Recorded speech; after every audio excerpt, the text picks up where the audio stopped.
Okay, welcome to this first kickoff event of the CORC Carbon Forum. I'm smiling, but we all know what's at stake. We have in front of us a looming climate crisis and the need for independence of Russian gas in the light of the war in Ukraine. So what we need is solutions, but how can solutions become reality? That is what we're exploring today, and I say we because we had a lot of guests, but we will also explore it with you in the audience and with you who are with us today online. We have around 50 people watching online as well. We're going to take in the first part of the day to make a reality check on the energy mix, the scale, the pace, the proportions, what is needed in order to make this transition. And after the break, we'll take a deep dive into technologies with a special focus on gas, biogas, biomethane, and of course, in the light of natural gas. Our keynote speaker today will be Mr. Bruce Logan, who came all the way from Penn State University. Welcome. You will be on after the break, and he will present to you a new promising solution for green methane, which I have now heard a bit about, and I can tell you, wow, look ahead. Many of you will know each other professionally, but I hope you will also really take this event as an opportunity to get to know each other better. There'll be breaks for network, and could we perhaps see some hands here? Who's from a scientific side? Aha. Mads, you didn't raise your hand. Have we someone from political or political organizations? Fewer. Consider, you may also raise your hand at this point. Industry? Also a few, yeah. Others? Academia? Academia? Yeah, a few. Others? Who am I missing right now? Foundations, of course. Yeah, and investors. Who's from the investor side? Not many. Okay, I guess that you will have a great break when we get to that point. Okay, and the whole concept of today is that, yes, we're going to have speaks, but no one has a solution alone. So this will also be a day with a lot of debate. And when I say that, I really mean it. Because when we end today, we will do a summary. And when I say we, I mean we. So now you're warned, you're going to be a part of it, all of you. Just a few words on the housekeeping. We have toilets downstairs. If you need to leave the room during a session, then there's the door in the back. You know, one in the back and two in the but down there's a door that you can use.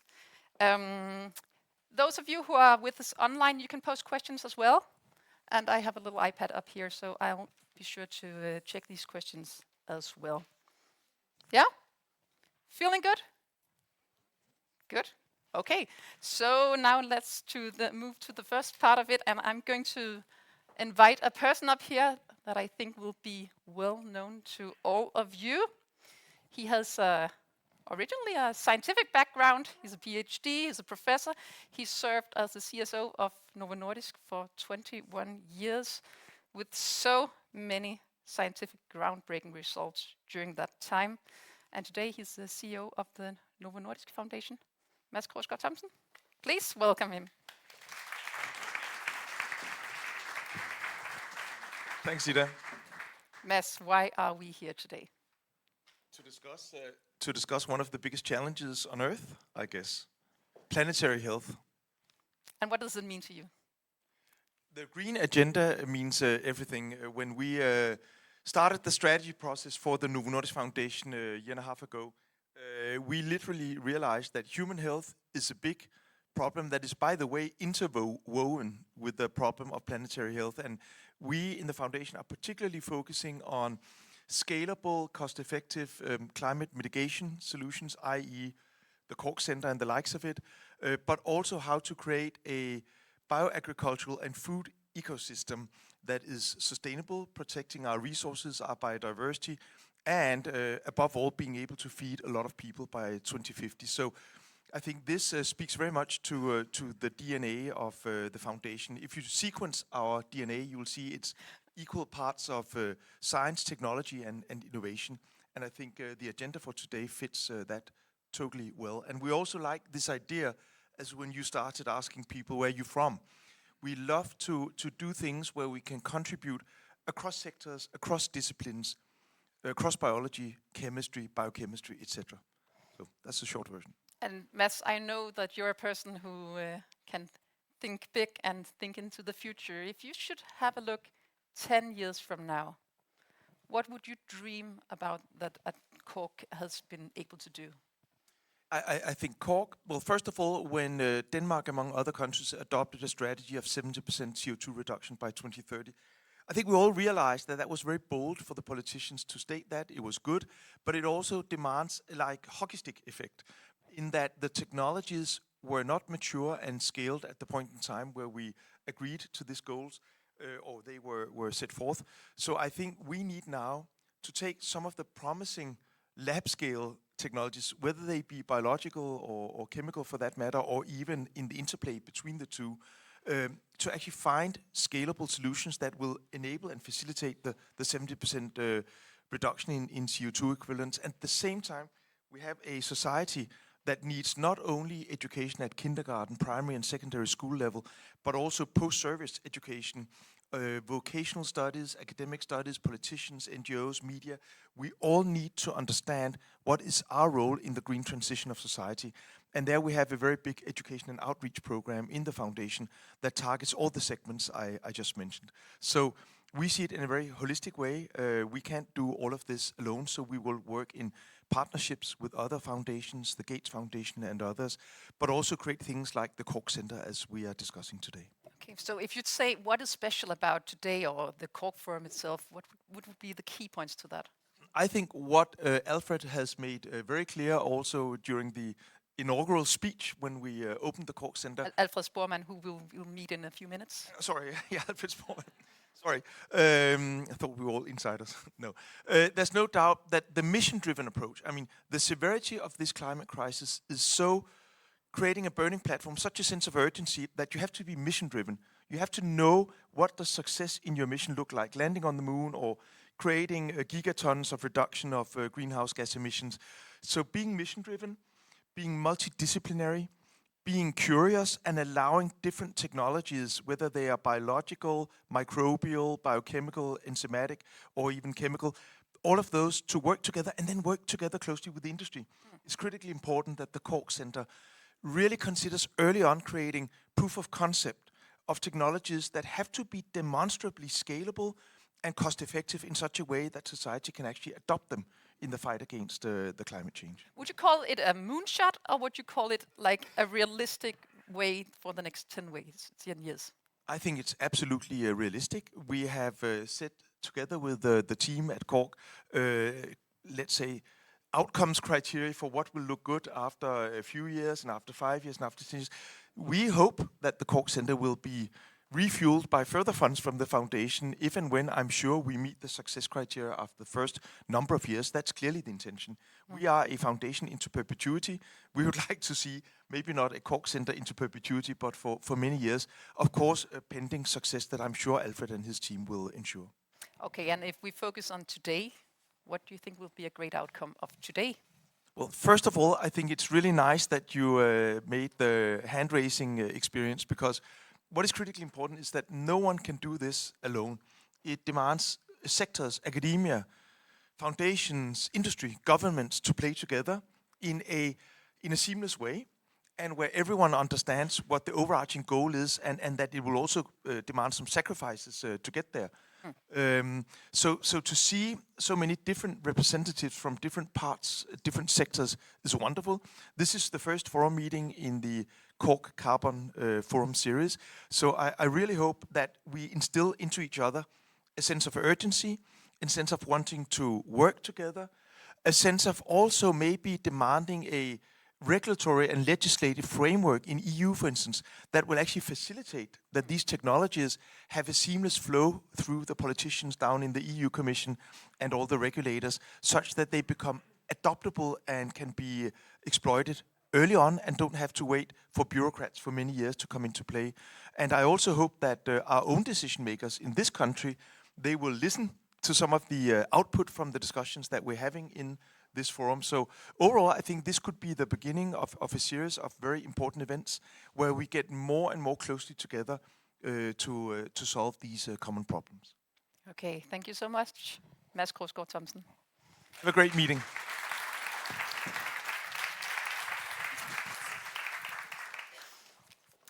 And with this high potential and these dreams for the future, let's move into the details and see what is CORC actually about.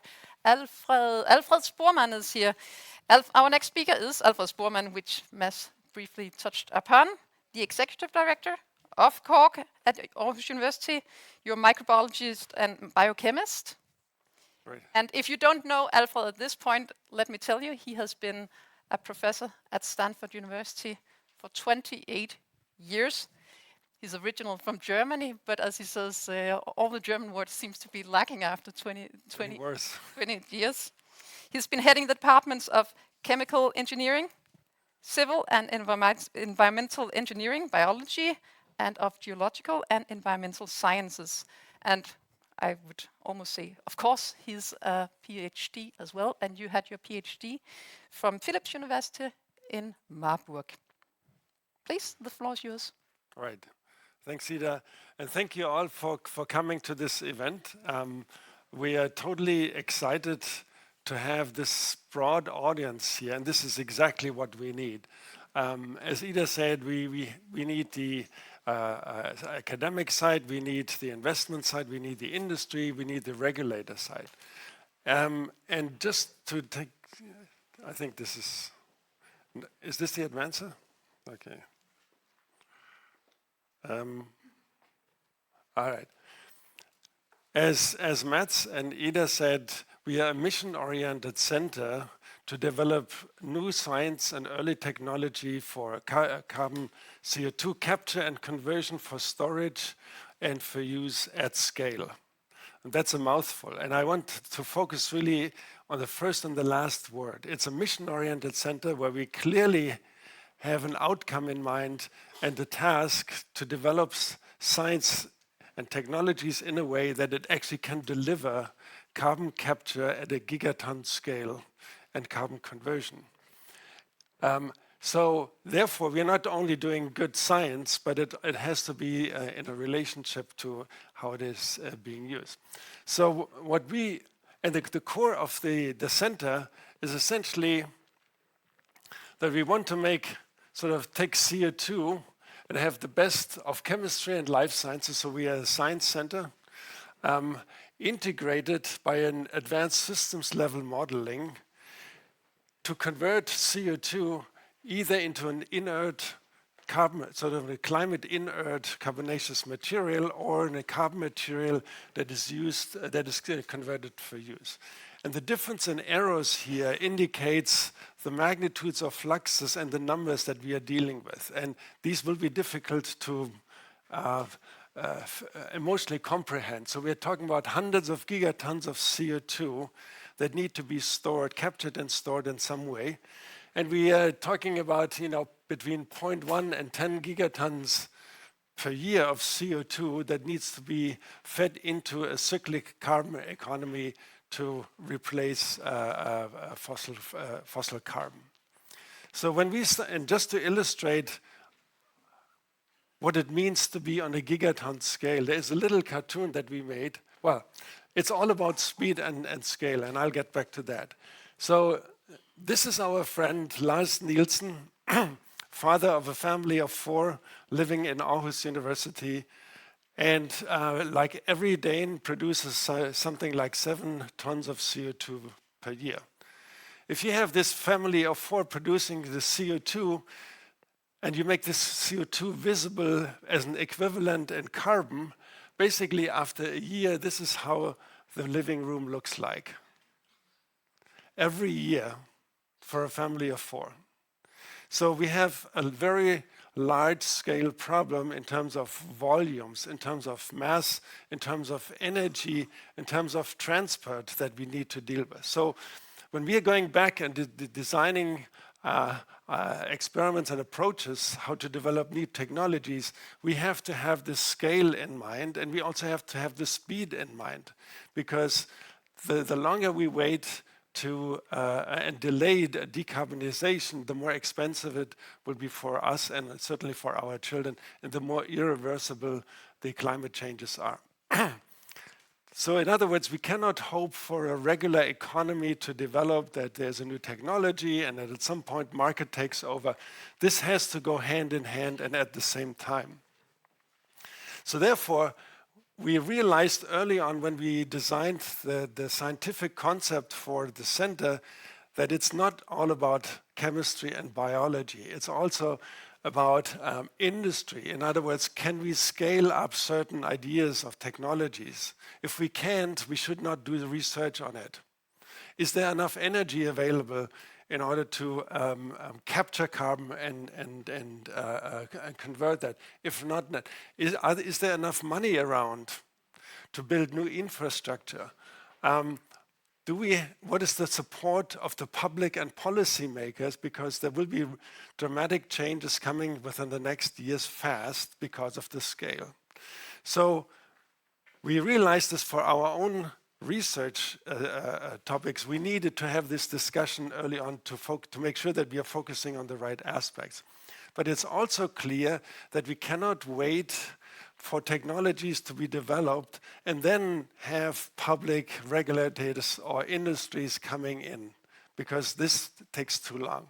So to speed this up, we decided to have this kind of conversations, high-level interdisciplinary conversations on facts, on understandings, on strategies and on solutions. And that's basically what this Carbon Forum is. So this Carbon Forum is our first of a number of series of these events where we bring different stakeholders from the field together to really discuss understandings, knowledge, solutions and strategies where we have actually no answers. But it's important to have everyone in the same room to develop a sense for community, then jointly develop some ideas on how to move forward.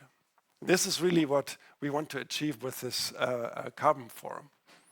So there it is. It's the Carbon Forum. So this is the first one that we want to look at here. Again, don't waste a good crisis. We have 2 crises. We have the Russian gas crisis, and we have the crisis to transition rapidly to a green economy. Don't waste 2 good crises. How can we put this together? So this is what we want to talk about today. For the discussion today, which will be mainly about biogas, methane, natural gas, fossil gas, it is important to have some definitions sort of clearly defined in the beginning. So what we are talking about really is methane, CH4. That's the chemistry. And this is present in natural gas. And natural gas is of fossil origin. So whatever you do with natural gas, so methane that comes from fossil origin, you combust it to CO2 and you're adding net CO2 to the atmosphere. So therefore, the implication when you say, oh, we're doing natural gas or we are using natural gas, if you use natural gas, you will add carbon to the atmosphere. If you just mean methane, just call it methane. And that's what actually we and the speakers more or less agreed on.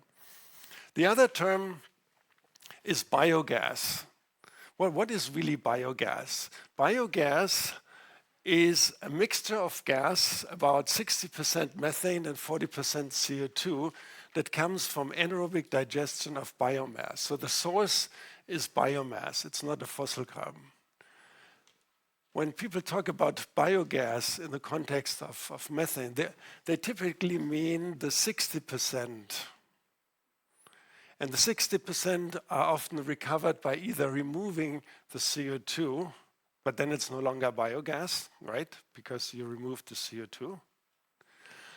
or by upgrading this 40% CO2 to methane, and you will hear more about that, and so that you have a total of 100%, but it's no longer biogas, but it's biomethane.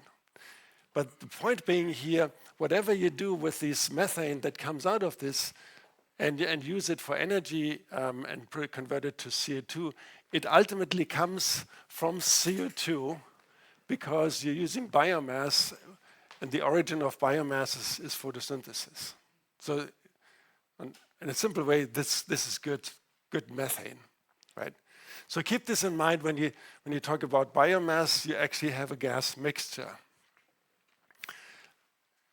If you're just talking about the process of converting CO2, either chemically or microbially, to methane, then we can talk about and use this renewable methane, because renewable indicates the carbon comes from CO2. If it's a biological process, then you talk about biomethane. So the difference between biomethane and biogas is, well, both comes from biology, except biogas is 100% methane. And in biogas, you have a 50-50 mixture. And that has implications of what you can do and actually how we can address and leverage the amount of biomethane in our gas supply. I just wanted to put out this definition so that we are all clear, because in reality, these words are often mixed and used interchangeably, and it's good to have a clear definition here. So that's what I wanted to say. I really hope for a lively and vibrant discussion. There will be no answers. It's all about, can we agree on a number of facts and provide certain perspectives? They're all valid, and we need to know about them now in order to find ways forward. And that's what we want to achieve. That's all I had to say. Thank you, Alfred Spormann.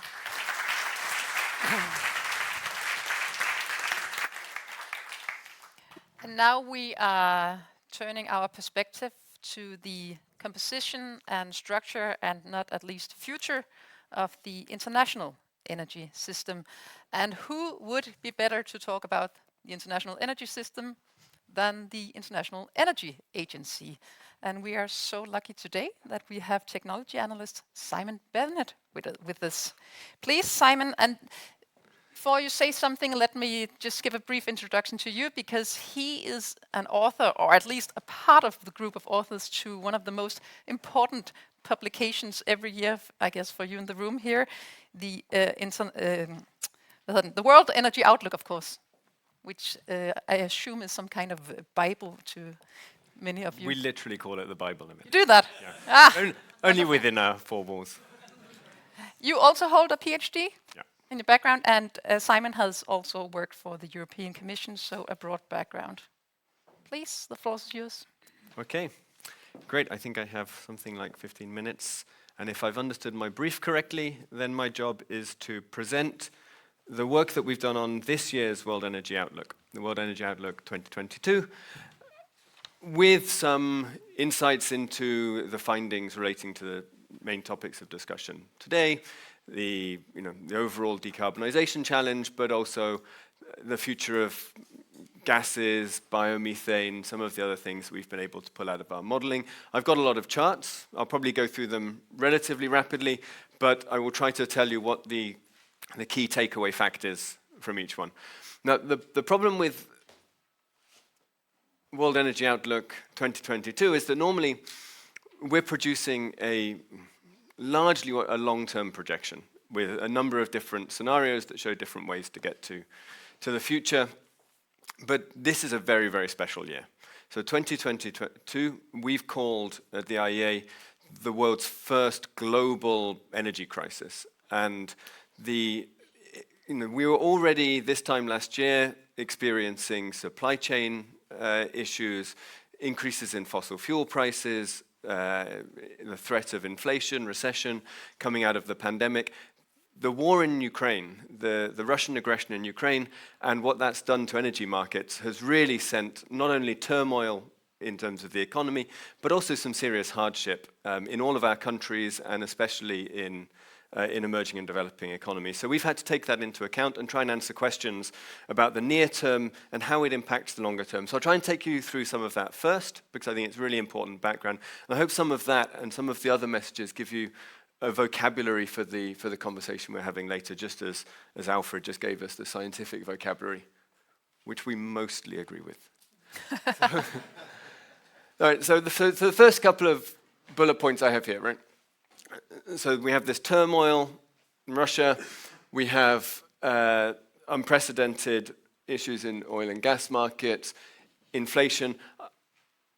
I mean, we shouldn't take this lightly, this issue around inflation and the impact on the global economy.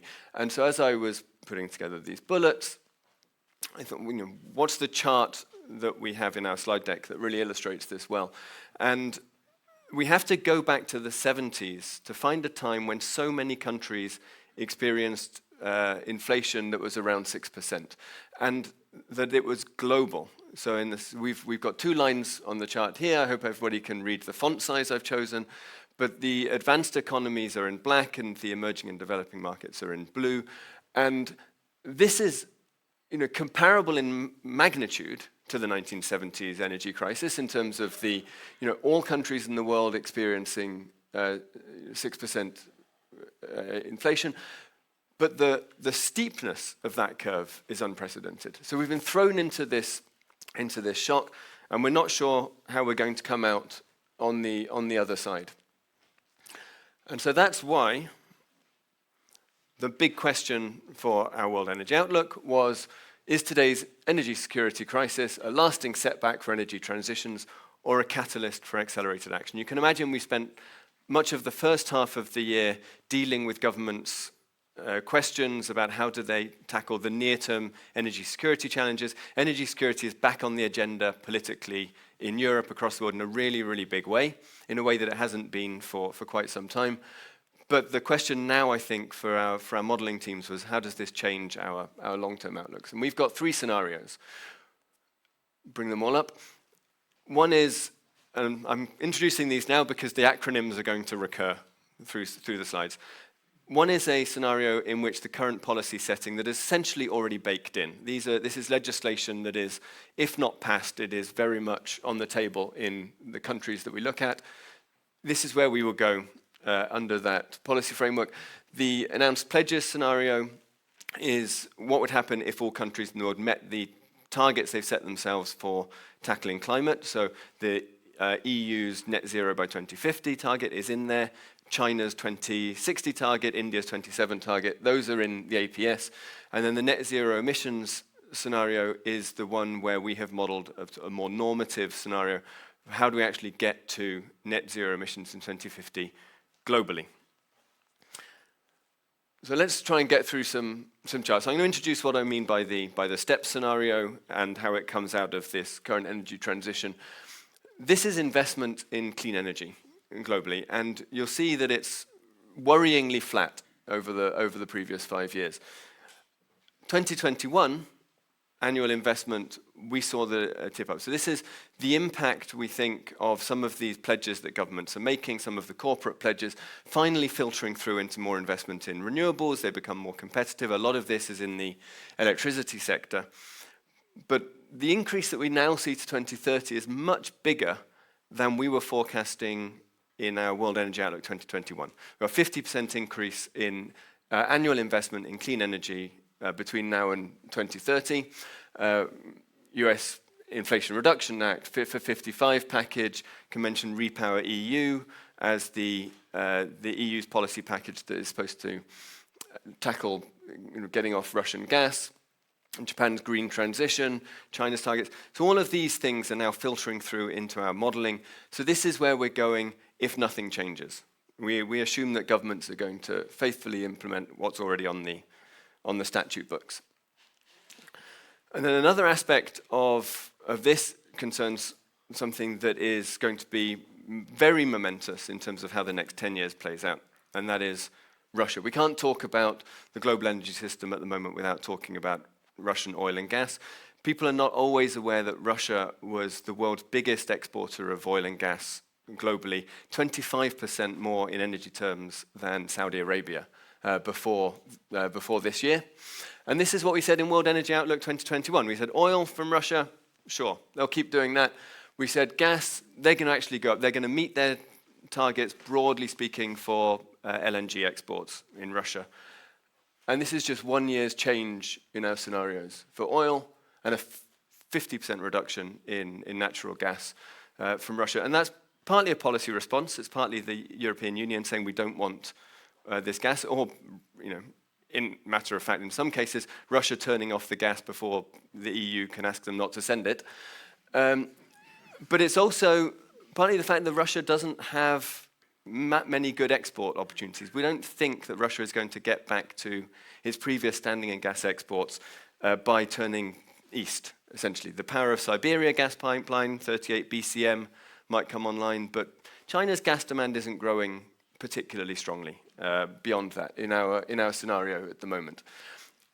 This is we were talking about units before, so when I talk about gas, billion cubic meters is the industry standard for talking about natural gas. If you want to benchmark that with a big number, 155 BCM is what Europe imported from Russia in 2021. So that's obviously a very significant proportion of Russia's exports. All right. This is then to move from the STEP scenario, just to put into context what our different scenarios say, but I'm going to try and keep this fairly brief, just to say that before the Paris Agreement was signed, the direction we thought the world was going in was one that was 3.5 degrees of global surface average temperature change. The way that we've now calibrated our STEP scenario, where we think the world is going with these policy changes this year, is that we get down to something that's more like 2.5 degrees of warming. So we're knocking a degree off through policy change and responses just since the Paris Agreement, since COP21. And then the scenario that implements the net zero pledges of all the countries, the EU's net zero pledge, etc., that takes us down to about 1.7. And that's almost 2 degrees lower, I think, than when we did the equivalent modeling last year. So we're seeing that the changes that are happening this year are affecting what we think is happening in 2030. And as you can imagine, our net zero emissions 2050 scenario gets us down to 1.5 degrees, a 50% chance of 1.5 degrees global average surface temperature rise. That's the short way to put it. I'm going to say something quickly about electricity and then move to molecules.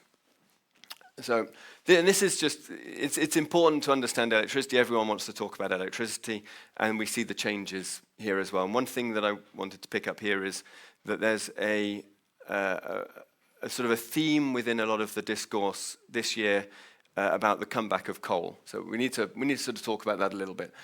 I'm going to go straight to this. So this is the change in electricity generation in our STEP scenario between now and 2030. It's not absolute, it's the change. Renewables change from 90% increase in output from solar and wind globally just in this decade. Natural gas is actually up still a little bit because of growth in power generation in emerging and developing countries especially. But it's tempered a little bit because we have efficiency gains. The sort of the global efficiency of the natural gas fleet improves as more is built in with new plants elsewhere in the world. But the key thing is that despite a slight increase in coal generation this year, we actually see a global peak in coal generation just after 2025 and a 10% reduction in power generation from coal globally by 2030. I haven't got time to say much more about that, but it's very interesting, and we've released a report on the outlook for coal and the financing of how to get off coal everywhere in the world for a net zero scenario. That was just last month. And the result of this is that because gas and coal are so dominant in terms of fossil fuel emissions, electricity sector, and because, this is a key point, because the growth in renewables this decade would outpace the increase in electricity demand, which means that you're not also adding fossil fuel demand as you're adding renewables. We are currently sitting at the top of the emissions peak for electricity generation, CO2. we believe. And that splits out in terms of advanced economies coming off emissions in the electricity sector much more quickly than emerging and developing economies. So that's the big picture for electricity. And this issue, we started to really look at these peaks as we changed our scenario modeling this year. And we found another peak, a very, very important peak, which I'd like to pick up on now, in gas, which is that, well, let's come to it. Let's go through the sort of the storyline that's on the chart. Back in 2010, the IEA published some work that we called, "Are we entering a golden age of gas?" Question mark. The question mark is very important. And we projected gas demand would increase by about 2% per year over a decade. And the truth is, it's been pretty close. And 2% growth per year is very steep compared to what we now project would happen in the STEP scenario. That's to 0.5% growth out to the rest of the decade, hitting a plateau at around 4,400 BCM in 2030, with essentially the decline in advanced economies towards 2050 being offset by some continued increase in emerging and developing economies.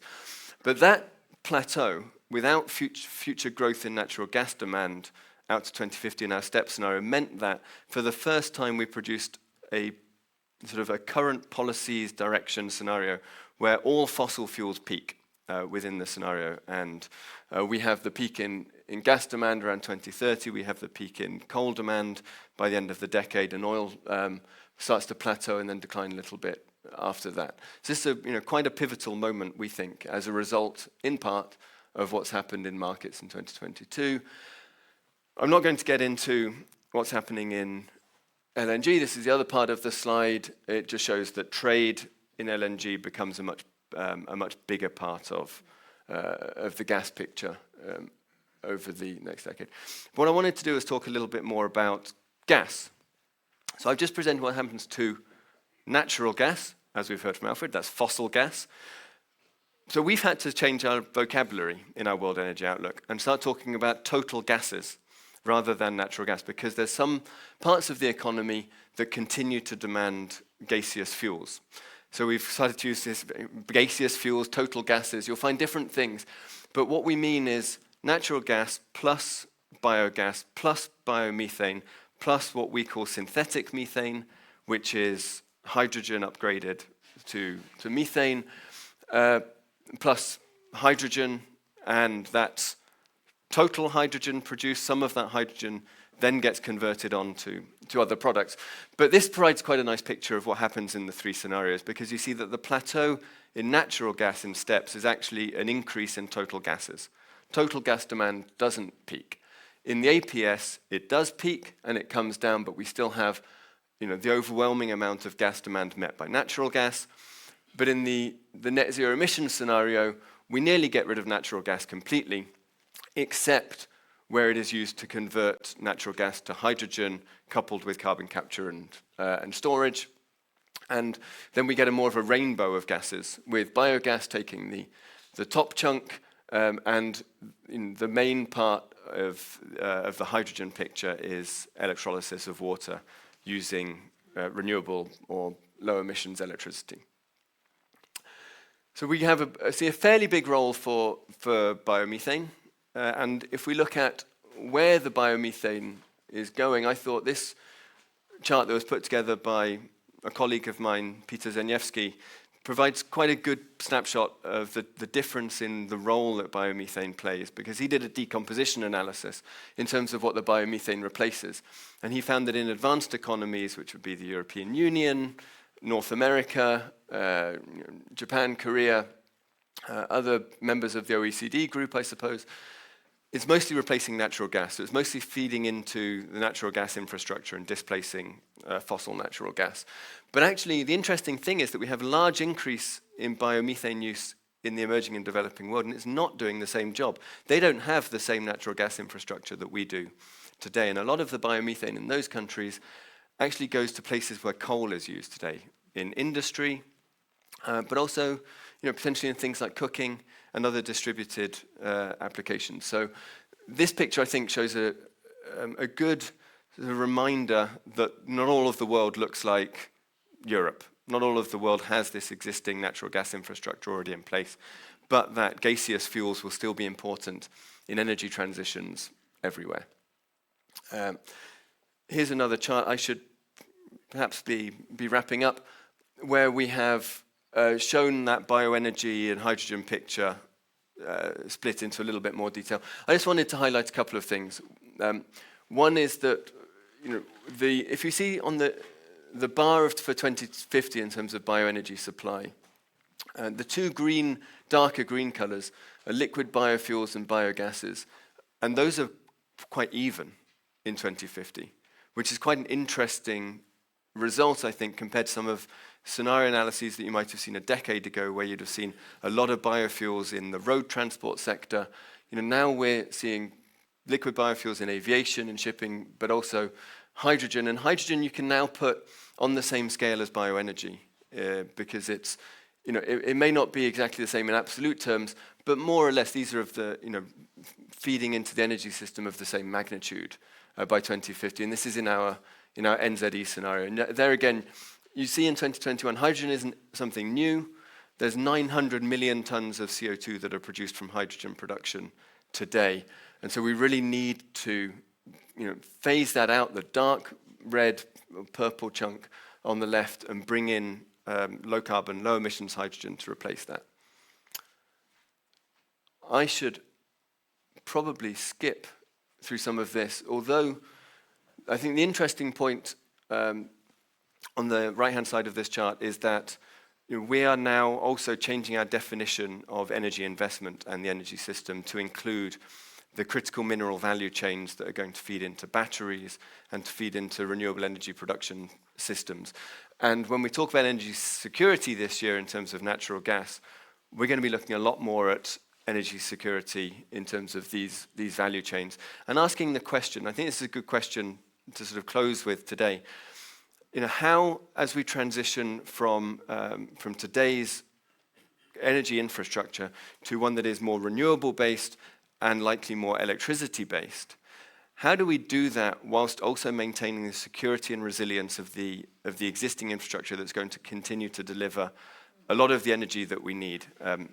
It may be the natural gas infrastructure, it may be the liquids fuel supply infrastructure, but there's a lot of focus on building up the new, and we need to not neglect the old. This year has certainly told us that the security of energy cannot be neglected.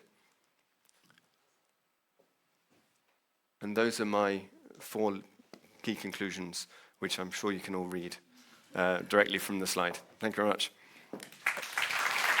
Simon? Let's just take time for a couple of questions, though. I'll have one, and please let your voice be heard as well. You said we were on the peak concerning CO2 emissions from electricity production, or at the point of it right now. But still, you also have when you look into the future economy, and then you will also see that you will have a larger demand for electricity in all kind of sectors, in energy production, but also wherever, industry, wherever. Did you put that into your calculations, that you will have such a huge demand side for electricity? I mean, yes, but I'm going to qualify the answer because Thank you. The key result was that in the STEP scenario, we are sitting at this peak. Now, the STEP scenario is the current policy outlook in all of the countries of the world, which doesn't necessarily have such a big upsurge in electric vehicles and heat pumps and all the rest of it as you would find in the other scenarios that go much further in terms of tackling climate change. So that result for the STEP scenario is really saying that we see markets as they are gearing up to supply most of all of the new demand around the world from low carbon sources, and in advanced economies, places like Europe, displace existing fossil generation with those sources, regardless of where demand goes. So even in a very electric future, you would say we were at the peak now? Yes. Interesting. Okay, could we have a microphone we'll take this one. Just because there are people sitting online, so if you could introduce yourself to the rest of the I'm group. Claus Felby, Novo Nordisk Foundation. Thanks a lot for a great overview. With the increase in solar and wind, there's a greater need for energy storage, backup. Do you see gas playing a role there, or do you see other technologies coming that can fill that demand? Gases or natural gas. So, yes, we model the electricity system with much higher percentage of solar and wind. We almost see, in many cases, those coming in inevitably, and the system has to respond and manage that. We don't envisage a system that can only use batteries for backup. In terms of cost effectiveness, so the key issue is, where is the flexible, dispatchable generation coming from in our scenarios that go further in terms of squeezing fossil fuels off the system, so biogas plays a role, but you start to do things in that net zero scenario that include shipping electricity across the ocean in the form of ammonia and putting it into turbines in Japan and things like that. So yes, you need that flexible generation. We'll have a last question from down here. Yeah, great talk. Markus Remmers from Nova Holdings. You asked the question in the beginning, are the recent events in Ukraine accelerating the move towards 1.5 degrees or moving away from it? Can you elaborate a little bit on that? Yes. I didn't answer it explicitly, directly. We think that they're accelerating it. We think that this is the inflection point at which we stand pushes us more quickly towards a cleaner energy system. Well, that's a great news, isn't it? In a very dark time. Yeah, exactly. In amongst some not so good news. Okay, thank you, Simon Bennett. You will join us later for our panel discussion, but thank you for your points for now.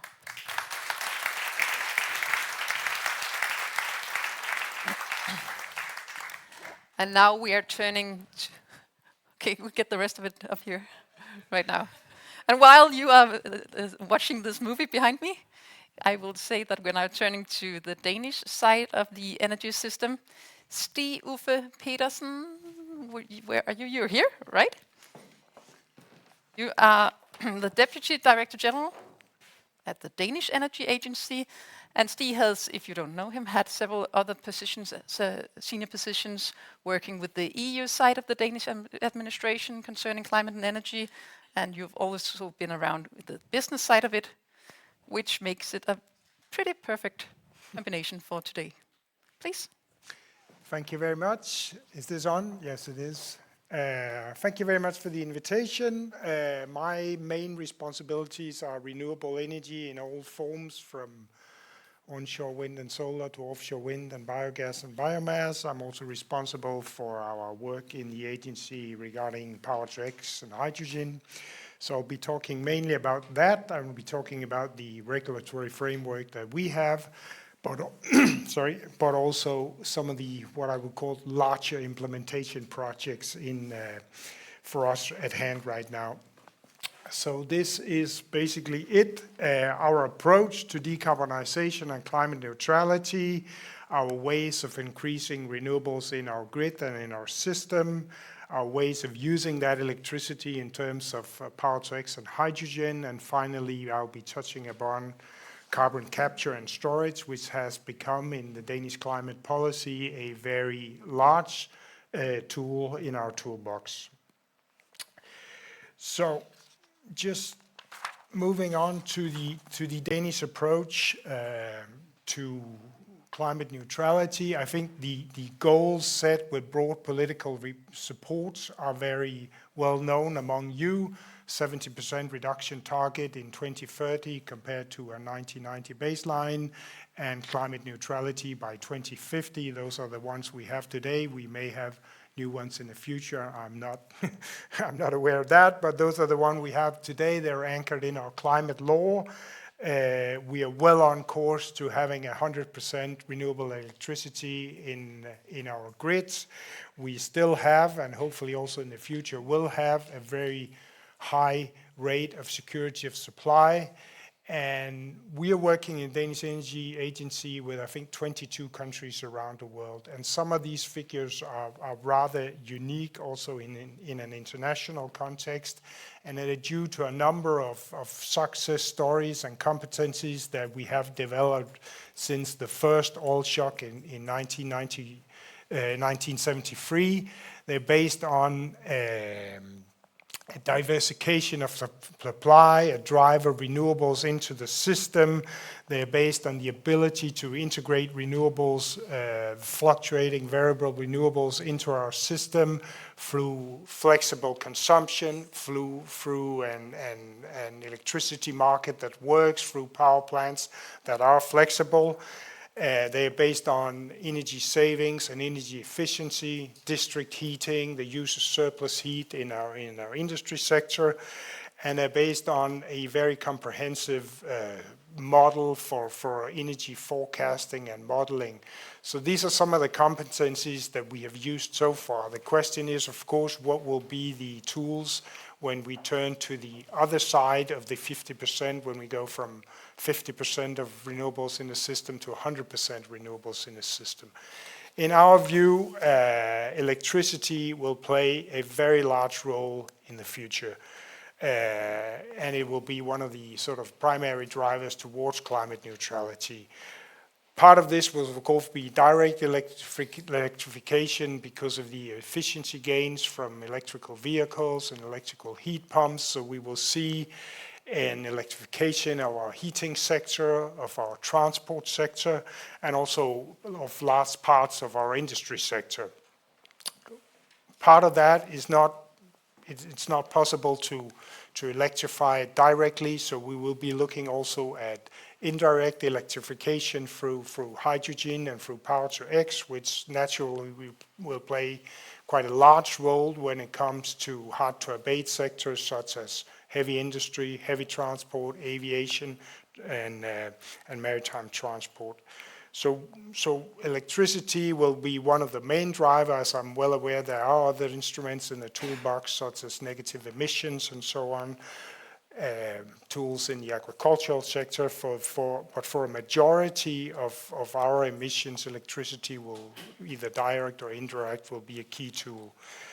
And you may wonder, where is all the electricity going to come from? In our view, we will, in the next 10 years, be looking sort of free avenues for gaining electricity. We'll be looking into quadrupling our electricity onshore, which means that we'll have 4 times as much electricity from onshore wind and solar. That holds the advantage not only of the cost of onshore wind and solar PV being cheaper, but also the advantage that we may be able to drive that into the system a bit earlier than our offshore wind, which would be useful when we want to scale up our hydrogen production. We'll also be looking at, over the next year or two, of tendering away more than 9 gigawatts of offshore wind.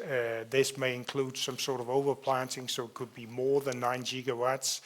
Our latest tender was 1 gigawatt, so we're looking at 10-fold increase here. Part of those 9 gigawatts will be our energy island in Bornholm, consisting of 3 gigawatts.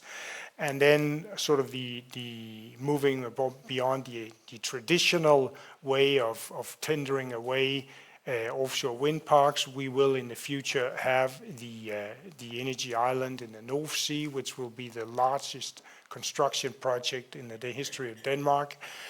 Fully completed, we'll be looking at least 10 gigawatts by 2040, and by 2033 the plan is to have 3 gigawatts online from the North Sea. So we'll be needing a lot of electricity. We have 3 avenues sort of how we're going to get there. This is basically for our Danish consumption, so to speak, but the interesting aspect of the energy islands is the is also the cross-border and cross-national potential that they hold. They are not only going to be power plants at the sea for Danish electrification or Danish hydrogen production, they're going to be part of a wider European network. And actually both the energy island of Bornholm and the energy island in the North Sea will hold interconnectors for the west of Europe. And that is very much in line with the ambitions set not only by Denmark, but also by surrounding countries in the North Sea. In this case, the Esbjerg Declaration was from both Denmark, the Netherlands, Germany, and Belgium. And basically, this represents the ambition not only to power yourself nationally, but also to power the rest of Europe and the transition in the rest of Europe. And of course, here the numbers, specific numbers of 150 gigawatts in the North Sea is even higher than the ones we have. But basically, it's a question of exploiting and using the North Sea to produce the electricity that's needed for the transition in Europe. Now, the electricity is going to be used to a large extent in terms of hydrogen production and power to X. This will account for a very large share of our electricity consumption in the future. The climate agreement in June 20 called for a power to X strategy for Denmark. We have in the Danish Energy Agency been doing quite extensive work on that, and a number of those publications are on our website. But basically, the Power to X call was met by a strategy in 2021 and followed up by a political agreement earlier this year that sets the target of having 4 to 6 gigawatt of electrolysis in Denmark by 2030. It sets the ambition to establish a hydrogen network in Denmark. It sets the ambition to sort of drive Europe towards working with the uptake side of PTX. The production cost of hydrogen, green hydrogen, is still larger than natural gas. So we will need instruments also on the regulatory side in European Union to ensure that we have an uptake of hydrogen and other Power to X fuels. We also have, with the Power to X strategy, now a Power to X secretariat in the Danish Energy Agency that will work with the regulatory side on this. We are dealing with a complete new sector, so keeping the knowledge base of this sector, keeping knowledge of prices and market developments is an important step. The other part of the portfolio of that secretariat is actually to look at some of the barriers that are preventing the rollout of this, be it in terms of licensing or be it in terms of economic incentives. We are right now preparing the first tender for hydrogen production in Denmark, which of course will help to bring down the costs of producing hydrogen. And maybe more interesting also on this side is that while we've been working as bureaucrats and preparing things and are setting things up, the market is developing. Now the target set by the government is 4 to 6 gigawatts of electrolysis. The current figures we have right now from projects out there on the way, but at very different stages, is somewhere between 7 and 14 gigawatts. So maybe the market here is actually outpacing the planning that we are doing. Just a few words on the interest that we have on PTX. Of course, it holds a very large potential in terms of reducing emissions in hard-to-abate sectors, but it also holds several advantages from the Danish perspective here. It works very well with the abundance of wind resources we have in the North Sea, which are fairly competitive also on an international level.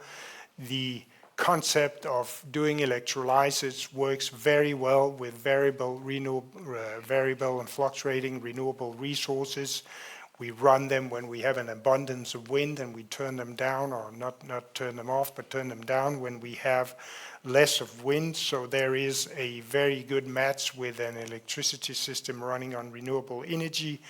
They produce an abundance of surplus heat that we are able to use in Denmark due to our district heating system, and of course the electrolysis and the production of power-to-X fuels allows us to use some of the green CO2 that we have from either biomass or biogas production in Denmark. So there is a very good fit with the energy system that we have in Denmark.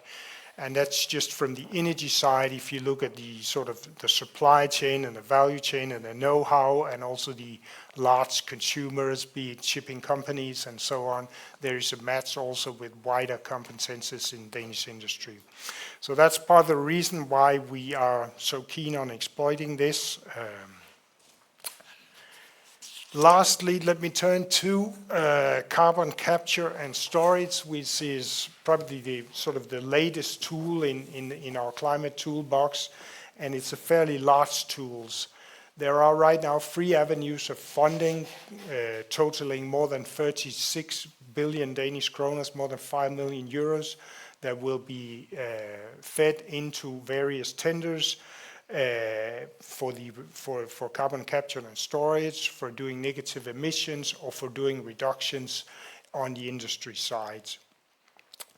We have a political agreement on using CCS in Denmark in hard-to-abate sectors and doing negative emissions. That's actually something that seems natural today, but if you go 10 years back, this was not in part of the Danish toolbox, so to speak. We are moving into enabling storage and transportation in Denmark. So this is becoming a toolbox.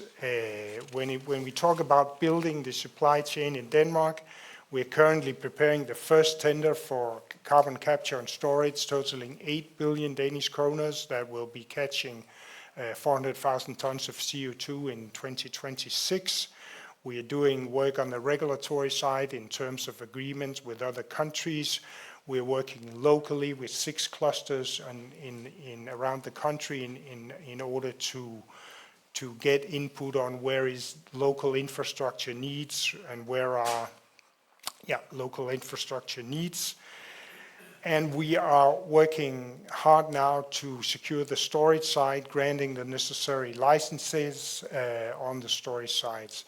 So carbon capture and storage is coming. We are well underway, but I need to stress that it's also a new tool in the toolbox.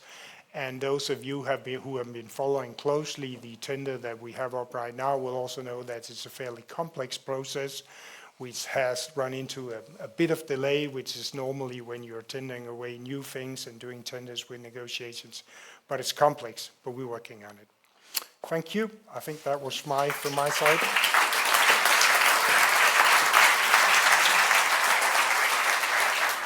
Just a single question, I guess, or perhaps 2. When we talk about your role as an energy agency, obviously you have a task about implementing the politician's wish, but there is also like the reality for people who are sitting on the other side, who needs permissions or needs to get through with different projects, and sometimes that can be an obstacle as well.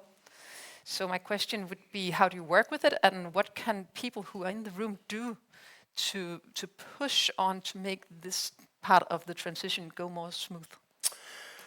Well, first of all, I think it's important to say that whenever we implement projects like this, we don't go into a room, close the door, and then sit in there for 3 years and come out with a regulation. I know sometimes that's the impression, but that's not actually the case.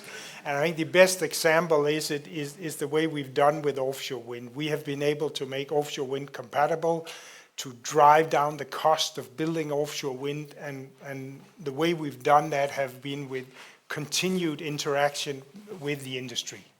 Continued interaction with risk reduction, and by reducing risk, you're also able to bring down the costs of offshore wind. So we continue, whenever we do, and that's the same for PTX and CCS, we continue to have market dialogues, and we continue to adjust whatever we can to make things cheaper and faster.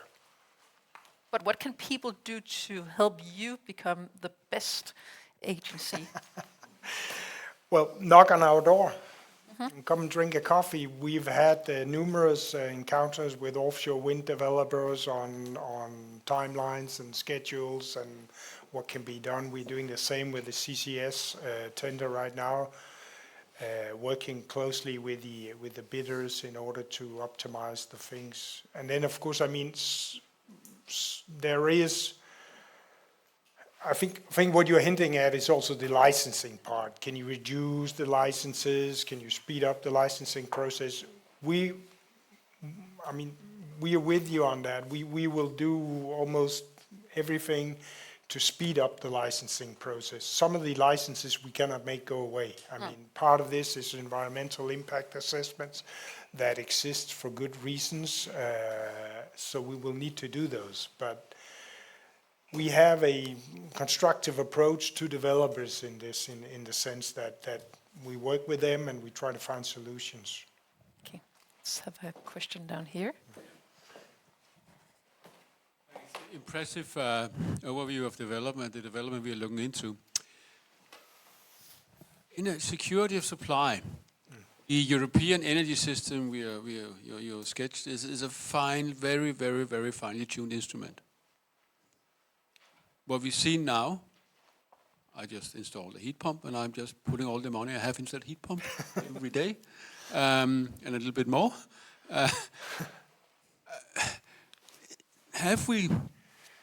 Is this system now, is this sufficiently resilient? Have we learned something from the crisis we are in now? We also see changing weather patterns. The wind is coming from the east all the time. It didn't used to do that, and there's much less energy in that wind. Have you thought that into the big Excel sheet? Or is it something, is this the white elephant the thing that seemed impossible until it happens, and then it's really just, oh, it was obvious it would happen? Yeah. Well, I think, Klaus, we haven't fought the Russian invasion of Ukraine into our energy system model. I have to admit that we haven't done that. But so besides that, I would say the system is based on market signals, and for the system to work, you need to have some sort of price peaks and price lows. So that has been fought into, but there's no doubt that in the second half of the green transition, we'll be looking more closely at security of supply, for instance. We will, as your last question to the previous speaker was also on backup capacity, and that of course will be very important.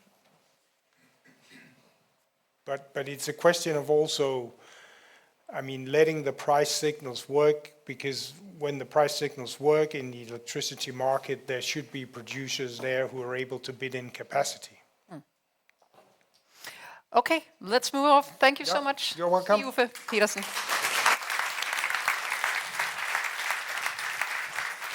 Now we will be entering the world of modeling, and modeling on a scale and capacity which I think will need the kind of PhD that Marta Victoria has.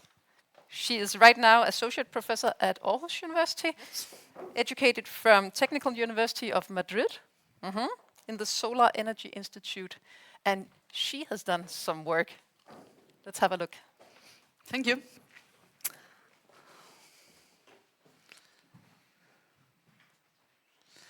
All right, welcome everyone to this presentation, which we have entitled, Which Handles Do We Need to Tweak to Speed Up the Green Transition in Europe? And I would like to start giving you a little bit of an overview of where are we in terms of where do we get our gas from and for what are we using the gas. So you can see on the left a picture of Europe. The pink bubbles are the gas demand in 2019. Before the COVID year, which is a little different in terms of energy consumption. You can see big consumption around Central Europe. But then what is more important is the blue shades, which represent what percentage of the total energy demand is covered by gas. So those countries that are plotted in dark blue, they are using a lot of gas, so they are very sensitive to changes in the gas price or in the gas situation. And then on the right, we have plotted Where are we getting the gas from? We already know more than 1/3 is coming from Russia, and then we have another countries supporting or providing gas to Europe. And the last thing is, for what do we use gas in Europe? And of course, we use the gas in industry to supply energy and as a feedstock, mainly to produce hydrogen. We also use gas to produce electricity in power plant, but also in combined heat and power plants. And then what is more challenging, we currently use around more than 1/3, almost half of the gas consumption to provide heating, mostly in individual houses, those that are not connected to district heating system. And that's a huge challenge to substitute that gas consumption. So if we go one slide more, what I want to present today is the summary of a recent paper that we wrote this summer. So when the whole crisis started, a couple of the PhDs in my group, team, and Eve, they led this research, this paper, in which we were trying to understand, okay, what are going to be the implication in long term of reducing the gas imports in the European energy transition. So what's going to happen, because we have always considered gas as a transition technology, but what's happened for the energy transition if we don't have this gas? So I want to, the paper is quite long, but I want to make sure that I make these 4 points. The first one is following a path compatible with increasing temperature only by 1.5 degrees that relieves Europe's dependency on imported gas. The second point is that for this to be a reality, we need a massive ramp up of wind and solar PV capacities. And that's much bigger and faster than we have seen in the past.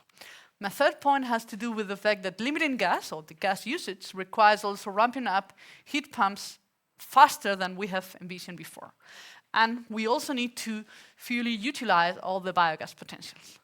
So let me start showing a little bit our modeling approach, and that's, I promise, the only slide in which I'm going to include equations at all. But I want to give you a little overview of what we do, or the modeling approach that we follow. So we look for cost-optimal system, and that means we are looking for the best combination of generation technologies, storage technologies, maybe transmission technologies, increasing transmission between countries in Europe, and of course variable costs associated to fuel or other variable costs. So we want to minimize all of that, but of course we want to add some constraints to represent real physical limitations. Some of these constraints will be binding, so we'll be having a strong effect on the result, some other not at all. And that's where we can learn from that. How strong is one of the physical limitations that we impose in our model? To give you some examples, so one constraint can be, of course, we want to make sure that the generation and balance is enough to supply or demand in every time step and in every node. So we want to make sure that the system is working. But also we want to make sure that the system is the cheapest possible, but making sure that the CO2 emissions are below a certain limit. And I would also like to mention that for all our system we are taking the cost and technology parameter assumption from the DEA, the Danish Energy Agency technology data. So that's a very useful set of data that we use in our model. All right, and then once we have this kind of global overview, let me also mention a couple of extra elements that are important for our modeling. First, we use an open model. The model also includes a network representation. So we don't model only Denmark, but Denmark is well connected to the countries around, and so are all the different countries in Europe today. And we also have a nice representation of how good is the wind resource, shown in this, the onshore wind, shown in this map in the green color scale, but also solar, offshore wind. So it's important to capture the spatial distribution of technologies and how the network can be used to balance those fluctuations. And then on top of the network, we need the sector couple. So we are not only modeling electricity, but also the heating sector, the transport sector, the industry, and how much they consume as energy and a feedstock, and the complete carbon cycle. So to give you an idea, when we look at Europe, we have a detailed spatial representation of the industry sector. So where are the different industries located today? Which kind of industries are those? What are their energy consumptions? And what would be when they are modified? So we stop consuming, producing steel the way we do it today, and we start using direct reduced iron. That will require extra hydrogen demand in some of those locations. And with this framework, what we did in this particular paper is trying to understand what are the implications of reducing gas on two different transition or potential path. So what are these two? Well, we know that there is a linear relation between cumulative CO2 emissions and temperature increase. So roughly, historically, from 1850, we have emitted around 2,000 gigatons of CO2, and that as a consequence, temperature has increased a little bit more than 1 degree. If we want to make sure that we limit temperature increase to 1.5 degrees, well then there's only a limited amount of additional CO2 that we can put on the atmosphere. We call this carbon budget, and for 1.5 degrees, around 400 gigatons. Maybe we don't want to be that ambitious, and we will be happy with 2 degrees temperature increase. That means our carbon budget will be slightly higher. So the first question that we ask is, okay, for Europe, if we are currently today, we can achieve carbon neutrality by 2050, but we can do it following two different pathways. We can follow one compatible with 1.5 degrees. That means a lower cumulative emissions, or we can have a path that still gets to carbon neutrality by 2050, but has a higher cumulative emissions. No, so it's a less ambitious transition path. So these are the two, and both options are compatible with our current target as European of achieving carbon neutrality by 2050. The difference is on how do we do while getting there.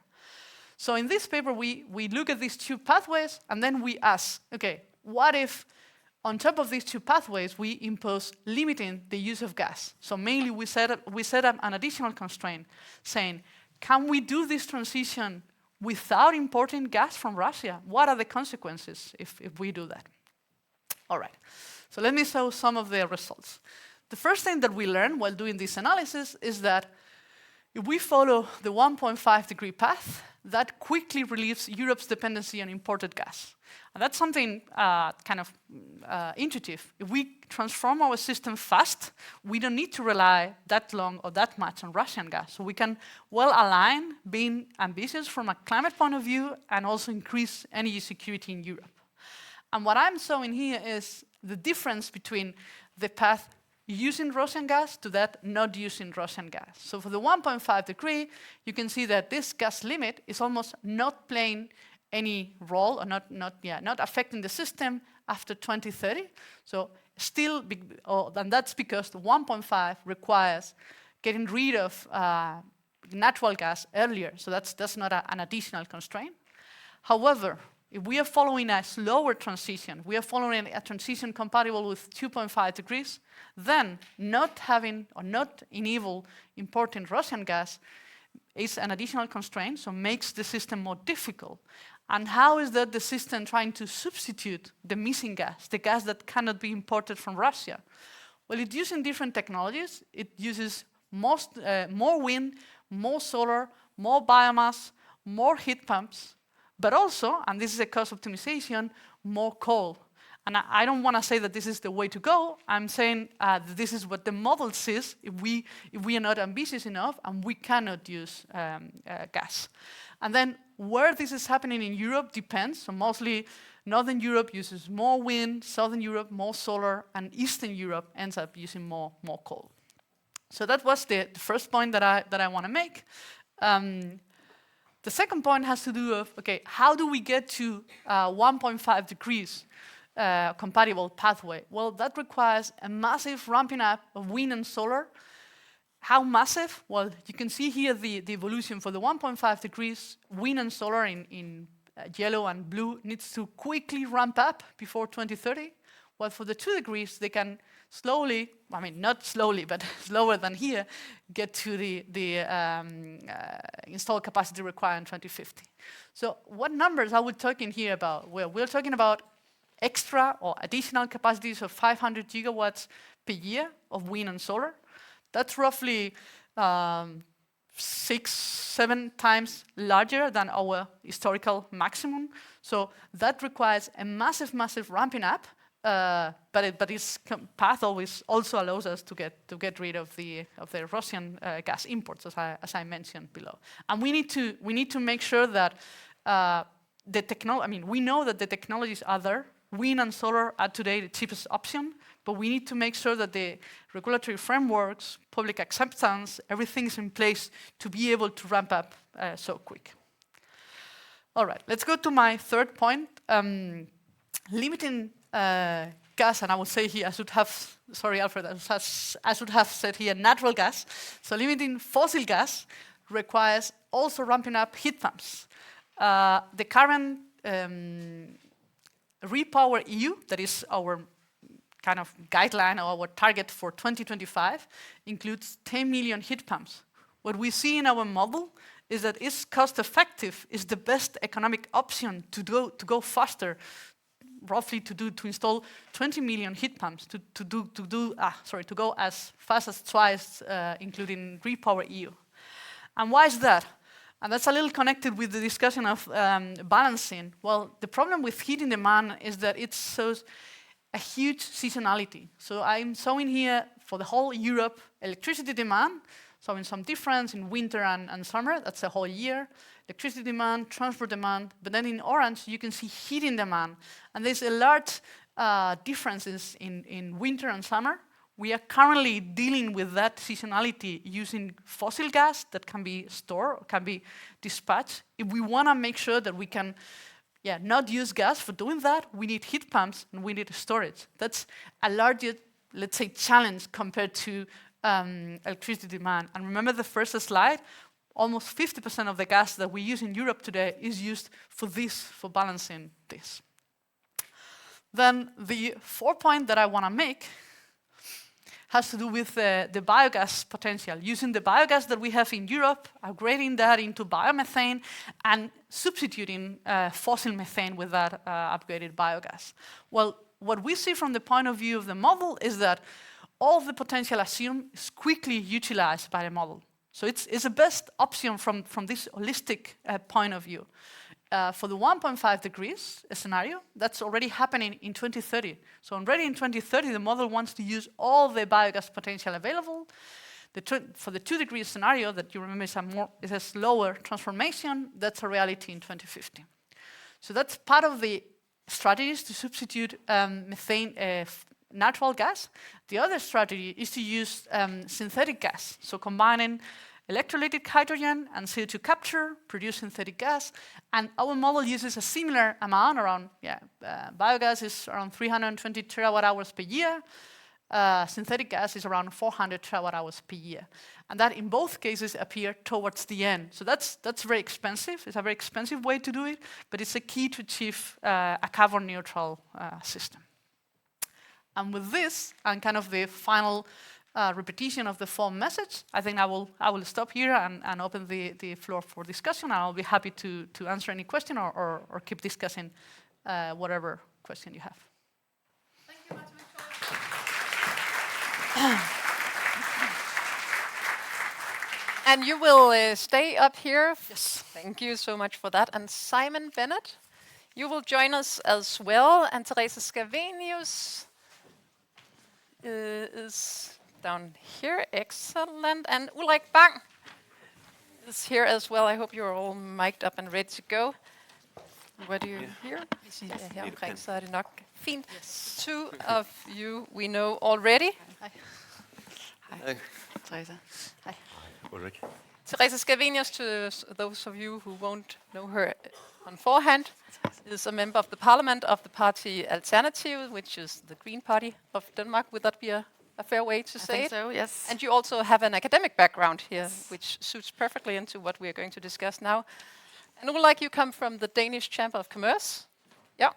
Senior Director on Energy and Environmental and Climate Policy. Okay, so what we're going to do now is to do a little reality check on all these wonderful visions and scenarios. And I think we should start with you, Simon, and think about your three scenarios. You had them pointed up to us.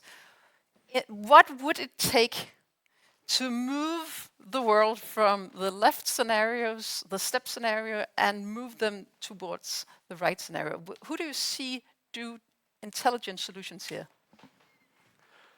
We take it's a very global view. So, first of all, I showed a little bit of the distinction that we show between advanced economies and emerging and developing ones. And the problems and the issues are very different between those two. So it's a really interesting question to ask, who do we look to for inspiration, for good policy guidance. And the right answers are going to be dependent on whether the policies chosen are solving the problem that is pertinent to the country that I'm in. Now, we've had a very good start in a much larger set of countries than we expected over the last few years in terms of setting targets. So it's amazing to think now that, I don't know, is it 80 or 90% of global energy demand is now from a country that has a net zero target before 2070. So that's obviously good practice.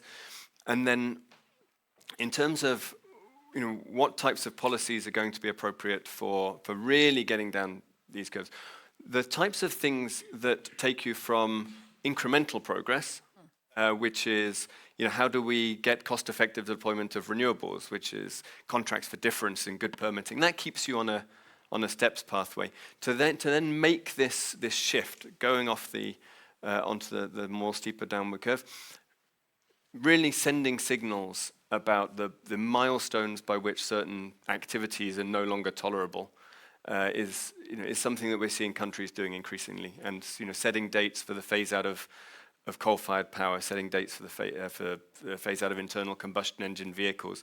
I mean, they feel like quite retrograde policy measures, but we're talking about such a distinct shift onto a new pathway that you actually do need to send some of those market signals. And just picking up on the discussion around the needs of different types of economies, one thing that we've been talking a lot about this year around the crisis is the challenge in terms of the higher interest rates and costs of capital that are faced by the emerging and developing markets. Because a couple of percentage points in terms of the cost of capital on a solar plant can double the cost of the actual solar power produced. And it's in those countries where we're going to deploy, I think it's more than half of the energy infrastructure over the next, up to 2050. And there is now much better talk about how do we channel the capital at lower cost. And it really involves the advanced economies, the European Union, and the World Bank and others in that discussion. And it was nice to see at COP27 that came out quite strongly. Right. Marta, when Simon Bennett left us, we were on a positive and optimistic note that everything will be just fine. And then you gave us a number about the number of heat pumps that we need, just to take an example, that we need to have installed in 2050, till 10 million heat pumps. Whoa. Could you give us an idea about the proportion of the task that's lying ahead of us? So I think a way of giving an idea, for instance, with the wind and solar capacity, we need to take the record year in Europe, in which we install, we need to look at the countries doing properly or having had records like Germany and other countries, multiply that, let's say, by 5, and keep that for the next 10, 15 years.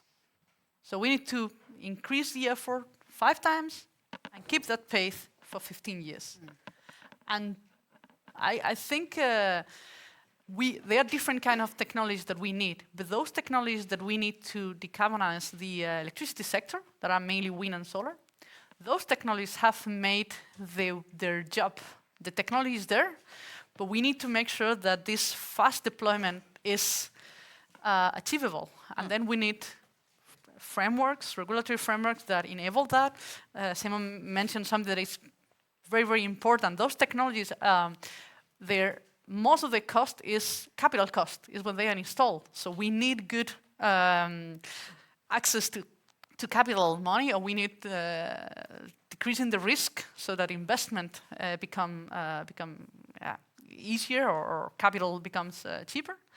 And then we also need to make aware or be aware of citizens and how they perceive this transition. The issue with distributed generation of wind and solar is that it's very intensive in the territory. And I talk a lot with people around Aarhus, and I can see there's some opposition to new large solar plants, windmills, I think we need to, as a society, discuss what are the trade-offs that we want to make if we want to reach the 1.5 scenario, and how do we do that? And that's a wonderful bridge to you, Teresa. Yes. Because that is basically a political question, right? With a public that has to accept if you want to take a pace at that scale that Marta is delivering. How do we do that? Yeah, so first of all, the citizens is not the main problem here. Actually, most people, at least in Denmark, is pro more climate politics. The main issue is really that we have a fossil fuel industry that is hindering that we're doing politics in this regard. So I think it's really, really dangerous to make the normal citizens to the problem here. We should look at the system, for example, COP27, who was there, who paid for it, who was the biggest delegation. And here we see that the fossil fuel industry has fully swarmed the whole system. So I think that is a problem on all layers, on the global level, European level, but also in Denmark. So that is the problem from my perspective. So if we want to do what you are saying, I think this is really the way to do. Have a budget, thinking about it, making the necessary political decisions. We should think about why are we not getting these decisions? We're now having a government that is trying to make a coalition, but I think they don't care so much about these problems we're discussing here. So I think we can continue discussing, talking, without nothing happening if we're not understanding why there's so little interest in actually making this modernization of our technology. Because what I actually see is really a modernization process where we have the old technologies, those who have the horse industries, is really dragging us down instead of just having all these smart, new, cleaner technologies that I think for everybody would be more affordable and more healthy. And Ulrik, as somebody who's representing the Danish Chamber of Commerce, which obviously have a lot of interests in producing and delivering these technologies, you have said that the 2020s should be a decade of action. But how do we get to that scale that is needed here? I think first and foremost we need to ask the simple questions. So when you're sitting here and listening to all of us, I think you should ask yourself two questions. Will what they are saying, or what policymakers or bureaucrats are saying, will that actually, because the solution is simple, we should reduce demand, the consumption of gas, fossil fuels. So any policy making talking about solutions, will that actually reduce demand, consumption? That's the first question. The second question you should ask, will what policymakers are doing, will that actually increase supply of clean alternatives? And if you can, and that's the two questions you should ask in any debate, any policymaker, any lobbyist you're talking to when they're giving you a solution. You should do this and this. I think that is the question, especially you, Teresa, should ask yourself, will that actually deliver on these two questions? Because what we are seeing, and that is the problem, what we're seeing today is actually, in Europe at least, it's the same we saw in 2014 when Russia went into Ukraine the first time. There's a lot of discussion about Russian gas, and what happened? Nothing. So what are we seeing now at a European level? It's actually the same. So we are talking about making tax on renewable energy, distorting or putting risk on investors for renewable energy, which is actually what we don't need. But we do that because we are talking about energy bills. We're not talking about will that actually increase the deployment of the alternatives. And we're not talking about will that actually giving them rebates on energy bills, will that actually lower our consumption of natural gas? No, on the contrary, it will actually increase our demand for natural gas. So I think it's a policy problem, and perhaps it's a lack of brave politicians actually trying to listen to bureaucrats, because maybe it's the bureaucrats this time who have to save the world. But there's one thing is bureaucrat and... Oh, could we let that sink in, please? I have never been in a panel where that has been the point of it, but thank you so much. Uffe, Stig, you're still there. Are you still there? Simon, one thing is setting the goals, as you said, and pushing it towards the left side of your scenarios. But there are also some obstacles. Gas, obviously, and old fossil fuels have some advantages for certain industries. What are actually the realistic approach to getting into these sectors where gas today is crucial? Yeah, like I said, we have a current energy infrastructure that is usually relatively secure, that has been built up to be competitive over many years, and a lot of industries are dependent on natural gas. But we can pick apart the ones that are dependent because they need particularly high temperatures or particular characteristics of fossil fuel combustion, or the chemical nature of natural gas as a reducing agent, from those that just need some heat or some power. And so there is a tendency to call these sectors hard-to-abate sectors and say industry is a hard-to-abate sector or long-distance transport is a hard-to-abate sector. I actually think when you start to unpack that, there are some easy-to-abate parts of the hard-to-abate sectors. And we come to things like heat pumps, which could have great opportunities to provide low, medium temperature heat or heat upgrading in many industries. And for that, policy is going to be absolutely key. And I think the conversation has been pretty intense this year between European governments in terms of how do we incentivize people to take up heat pumps on the residential side, but also the industry side. And then we've seen some innovation. We've seen reduced taxes in some places. We've seen other countries here reducing the tax on the electricity that goes into the heat pumps.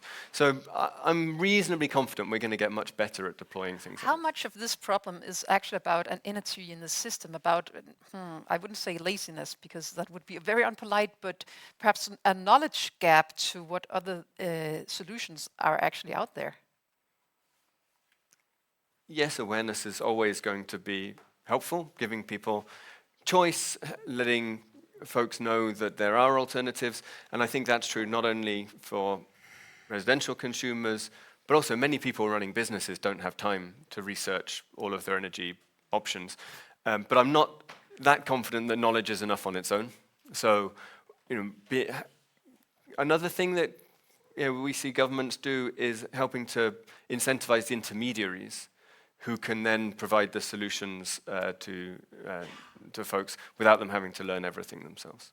Okay, before I get to questions from you, let me just put the point forward to you, Marta Victoria, because again, when you put your slide on how to compose or fill this Russian gas gap, it seemed like there was hard work to be done. Are you as optimistic about the solutions?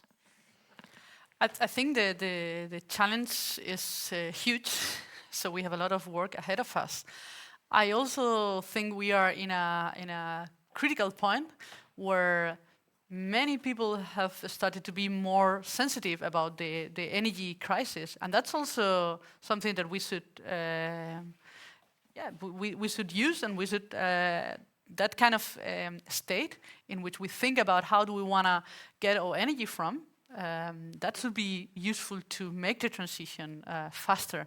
So I don't know if I'm optimistic. I would say that we are in a very critical point. So having this discussion now, all what we can do from now to 2030 is kind of key to see if we can remain in a path compatible to get to 1.5 degrees, or we kind of lose that train, that opportunity, and need to accept. So I'm giving you now a magic wand. Yeah. And with this magic wand, you can remove one obstacle. What would that be?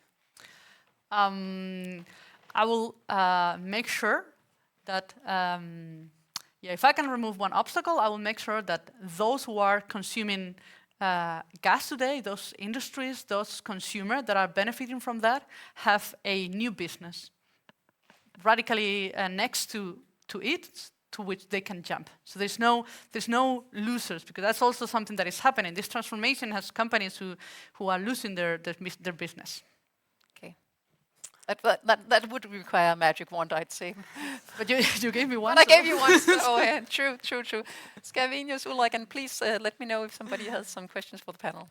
So I'm not sharing this optimism, and also I think we need to be aware of there will be losers. There will be companies that have not seen this and have not shifted their technologies at the right time. So they will lose, and also if people invest in it, they will at some point have a lot of stranded assets. Then the question is really, will there be this political shift? And again, we should be pessimistic about that. I don't see I don't know what I can do, at least, or from the Green Party, but the optimism should not be big. But I think the optimism is coming from those who do not have this budget thinking, and also talk about carbon neutrality, because if we look at the budget and look at the target as fossil-free, then we are very pessimistic. So it's also a question of what are we actually dealing with, what is our understanding of the climate challenge. And I think also we should be aware of how we discuss this, because this is not just like a discussion of targets, it's also a discussion of policy design and policy framing. And there's a lot of thinking about where we may on a target level agree, but then on the policy design we disagree, because you believe that market-based solution will be the right way to go. I believe that it's only possible if we have the right political regulation that can make it possible to make this shift that Martha is talking about, because it's not possible within a black economy to shift rapidly enough into this green economy. But luckily, you are a politician, Yes. right? Now, so that is basically the task that is on your It's on my task. your table, or the politician at large, at least, and through, of course, larger networks as the European Union. But what do you need in order to make a transition on the scale and at the pace that Simon and Victoria has given us? As actually, I think I need two things. I need that people, all those who are bureaucrats, experts, they are not that optimistic, that they say what the numbers shows, that they say this is actually, we are not reaching the targets. And today the Climate Council from Denmark also said that we are not in any sense reaching the 1.5 degree target, and I think that should be one really necessary point.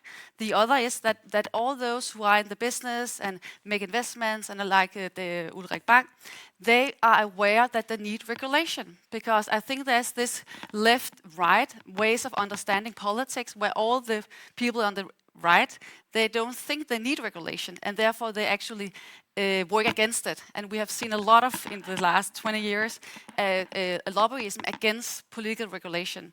And I think that's the key, because what you are actually aiming at, that it requires some political regulation, which I can do, but only if you can see that and also talk to all your friends in the other parties that we actually need that type of regulation. Then we can solve it, so to say. I guess you will get an answer here, and then we have some question. Would be fair, though. Well, please. But just on the question of regulation, that's right. We are pro-market, because we believe that we are only solving the climate crisis if it's for profit. It's only if businesses can invest, earn money on delivering green technologies, green solutions, that we will solve the problem. So it's pro-market. That's right. You need to build a business case, and you need to get a rate of return on your investment. How do you create these markets? There you need a lot of regulation. So it's not no to regulation at all. But I think looking at regulation, a lot of the problem we have today is every regulation we have today is based on the past. So whether it's on our food or GMO regulation, pesticides, energy sector, it's built on the past, on a fossil chemical paradigm, so to speak. We have to rewrite regulation for new green solutions. And I think there's not a quick fix. It's a lot of regulation that needs to be rewritten. In each sector, yeah. In each sector. But I believe it's for profit. I think that's maybe there we disagree, but for me that's at least key. And just one thing on that business need to see an exit, or that you need to kind of find a solution for the fossil industry to survive. Coming from the business side, it's everyday business that someone is actually going bankrupt. So, and I'm meeting that, talking to my members on, should we subsidize the one who have high energy bills? You have some saying, yes, they need subsidies because you have high energy costs. Others are saying, no, they shouldn't have any subsidies because they didn't invest in energy efficiency.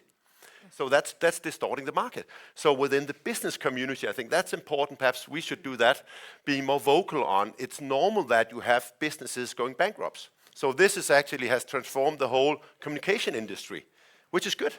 We don't kind of want to go back to having landline phones, so I think that's just that business is surviving on others' graves, so to speak.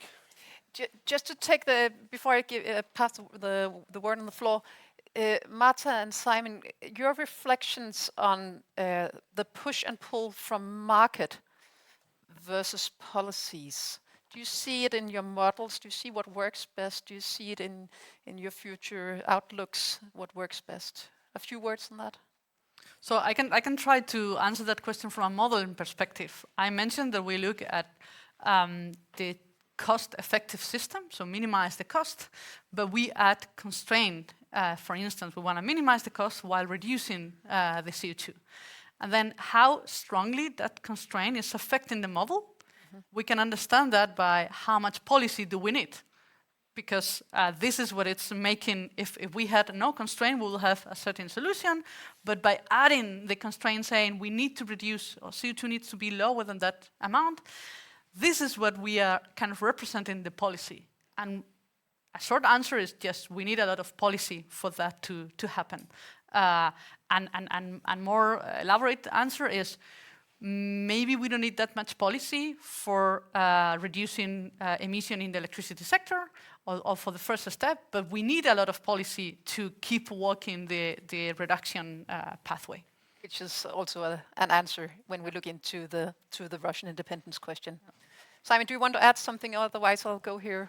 Yeah, very quick. I mean, I think that by and large, if you put a lot of experts in a room together, energy experts, they'll come out with some variation on what Ulrich said, which is, we need space for the market to play, defined by regulation. It's what is the size of the space in which it's defined by regulation. But let me just say one clear thing relating to the modeling. The modeling, most models sort of bake in an idea of learning curves. Technology gets cheaper as it gets deployed.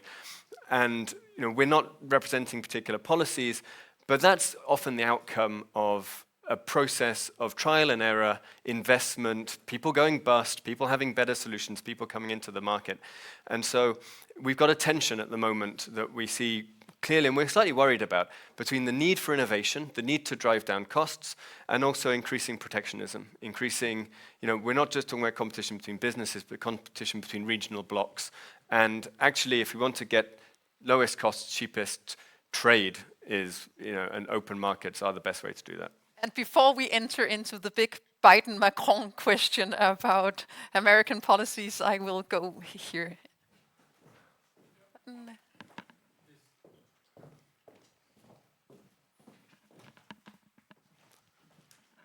This is basically a question or a challenge to Ulrike and Teresa.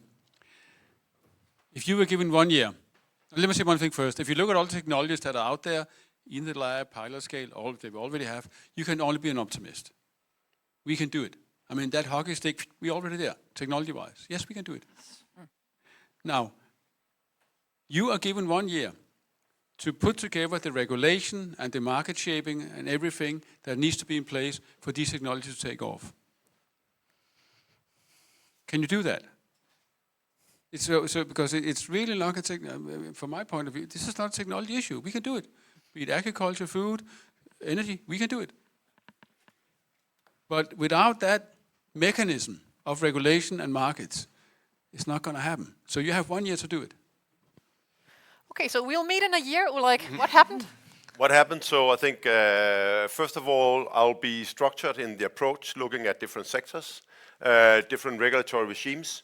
That's one thing, and because it's a different regulatory setup within food or agricultural inputs or energy. So I think that's first of all. I think one key thing overarching every sector is what Simon is mentioning. So how do you frame the market? So that is putting a high cost on carbon. Because that's key, and that's key for business, is that if you know that if you have a cost on carbon, that you'll try to invent solutions to mitigate it. So I think that's one key thing overarching. Secondly, I would look at some of the easy fixes, also being a little bit populistic, looking at energy, saying how can we get lower energy bills, and that's actually the same as having more renewables. So how can you have massive deployment of renewables?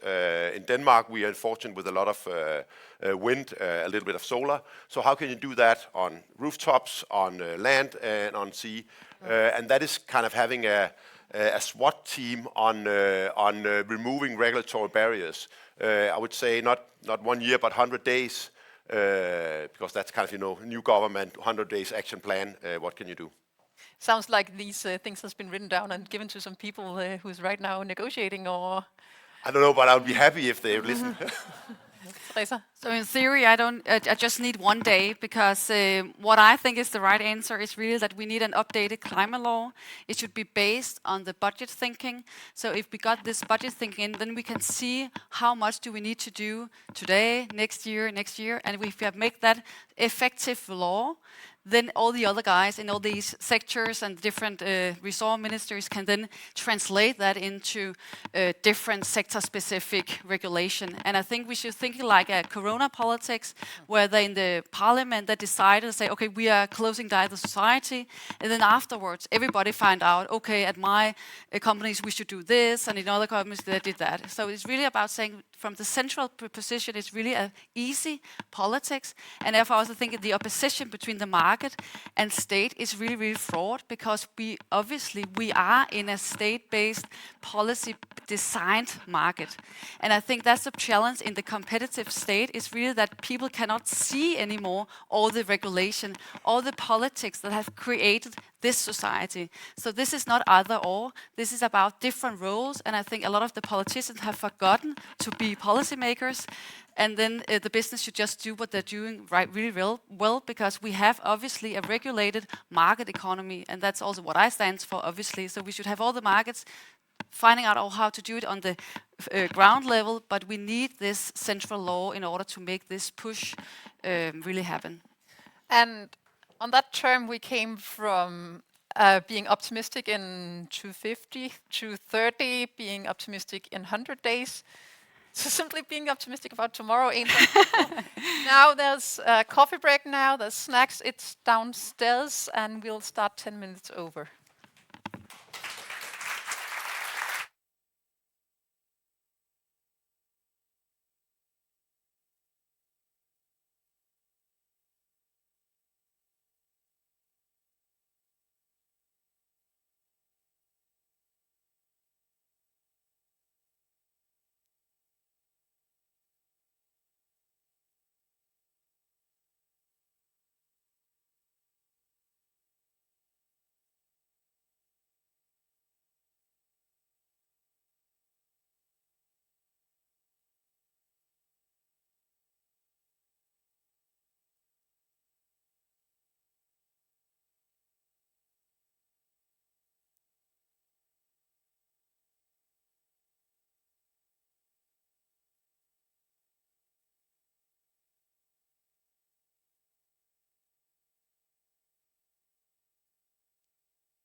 Okay, are we ready?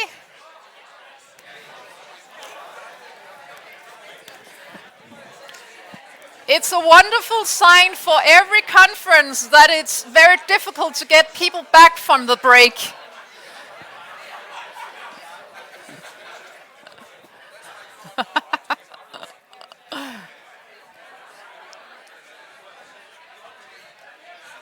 Hold da kæft.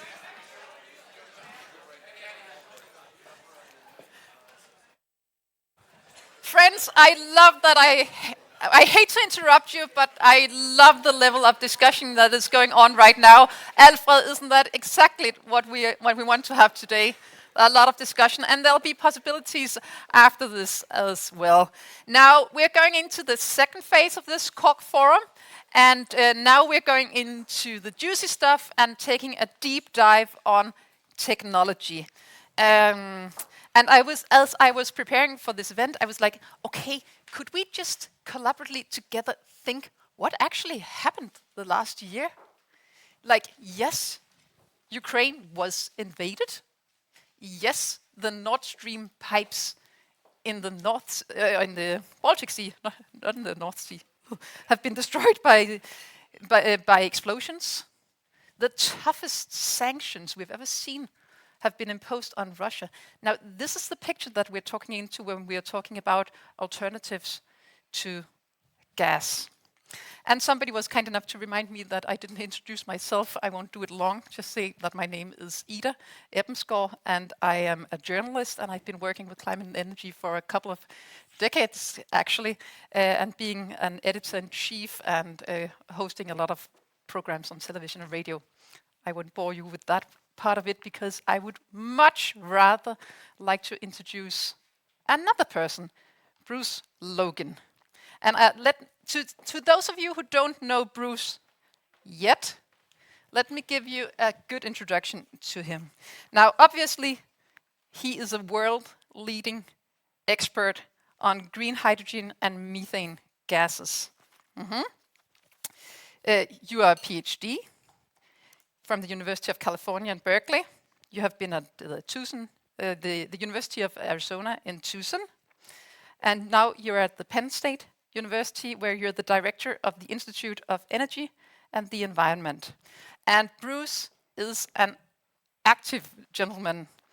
Not only is he here today and has just published a book, which he talked about yesterday here in Copenhagen, he's also a busy researcher, and he has published more than 500 articles. So when we are talking about scale, this is also a scale. And now, for the keynote speaker for today, please, Bruce Logan. Thank you.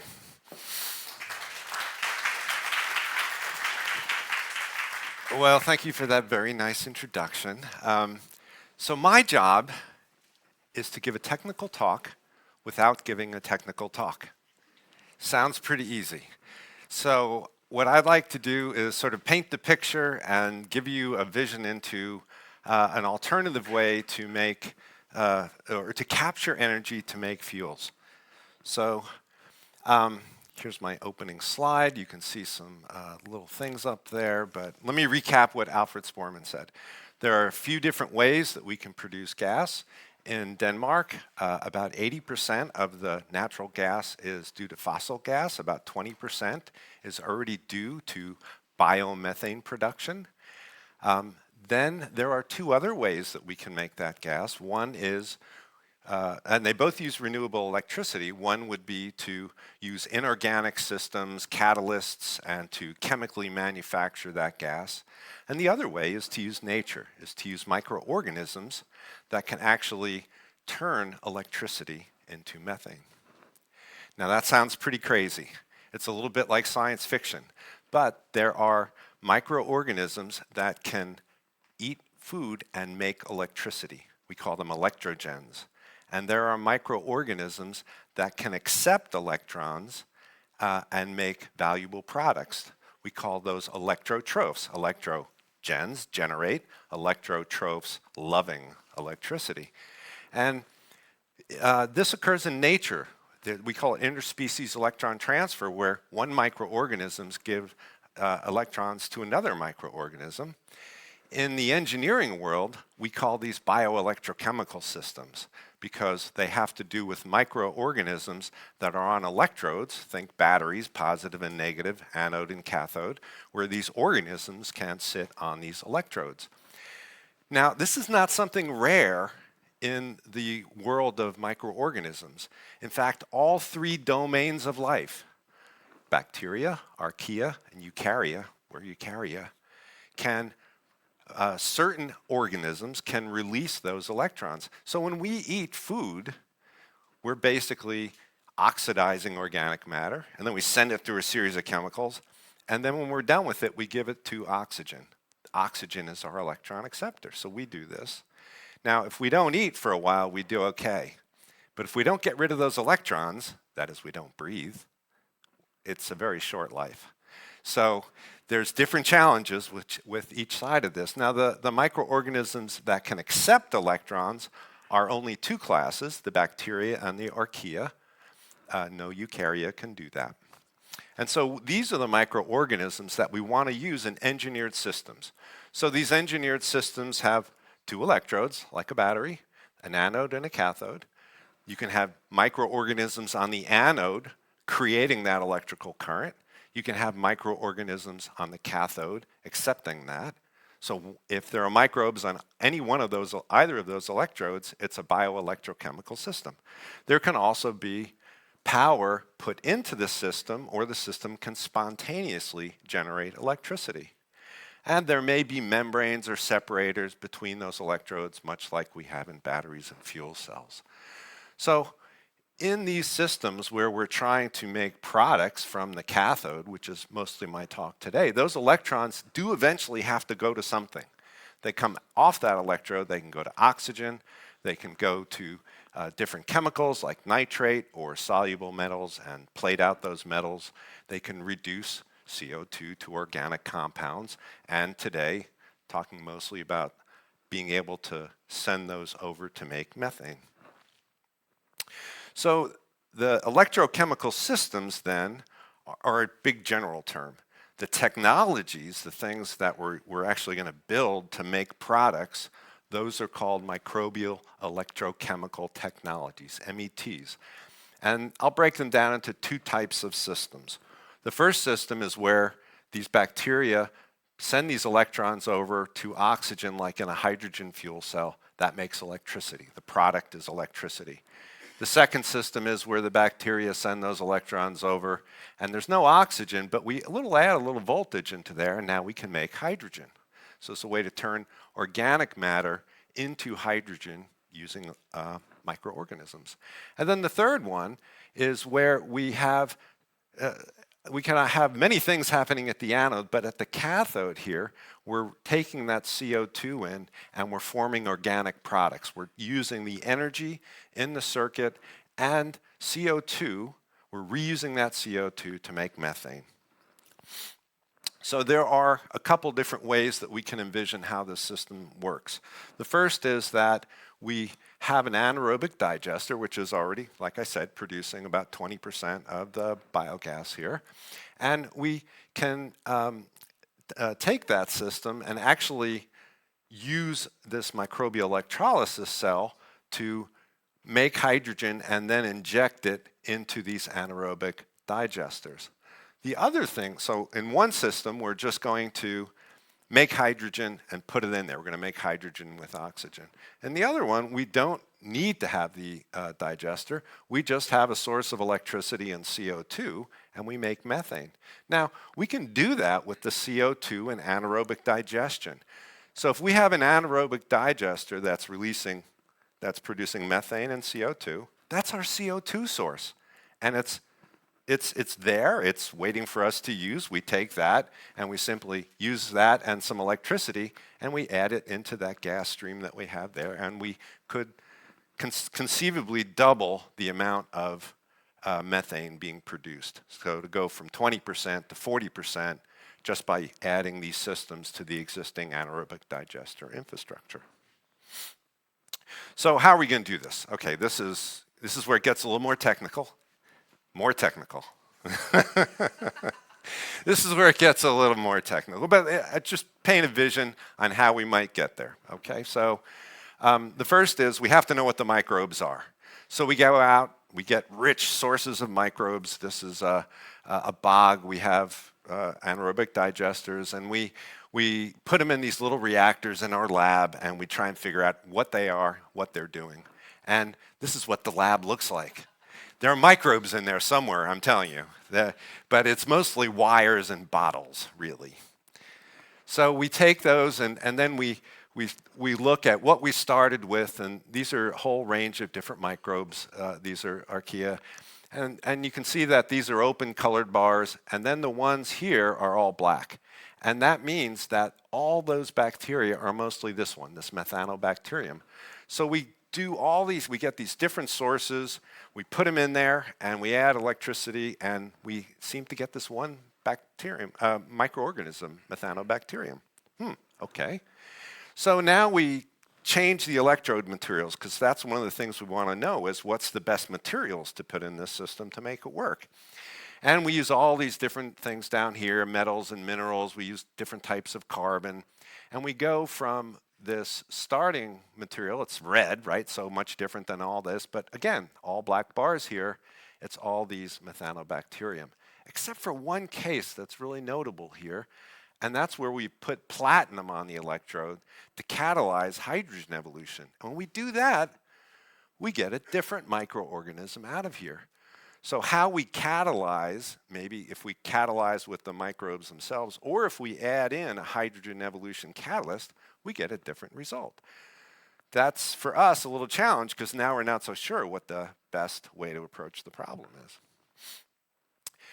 It's very clear that these microorganisms are responsible for making methane, and that they can do it abiotically, that is, with no, without hydrogen evolution. This is, if we apply that, if we apply some power to the system, we don't see any hydrogen, we don't get any methane.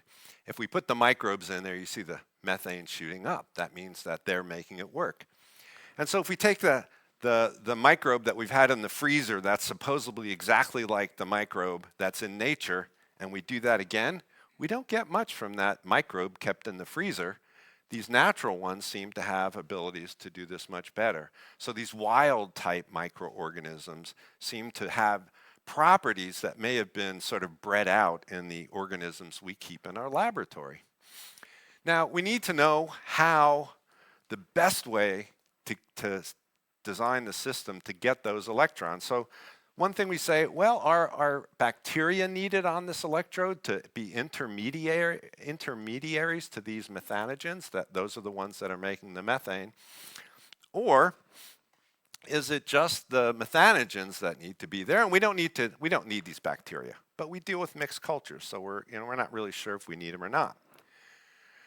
So we do some experiments, we test all different types of materials, we make many of these reactors, we look at how the methane evolves, and we see something here which is, this blue bar is how much methane we get if it's being made by hydrogen. And when we use platinum over many cycles, these bars are about the same height as this one, which means that the platinum catalyst is clearly making hydrogen. That hydrogen is clearly being turned into methane. In all these other cases, these bars are very low, and these microorganisms are accepting those electrons. And so we know that if we catalyze it, we're going to make hydrogen. It's a different route. So that's saying, well, maybe we want to optimize hydrogen, and I'll come back to that in a minute.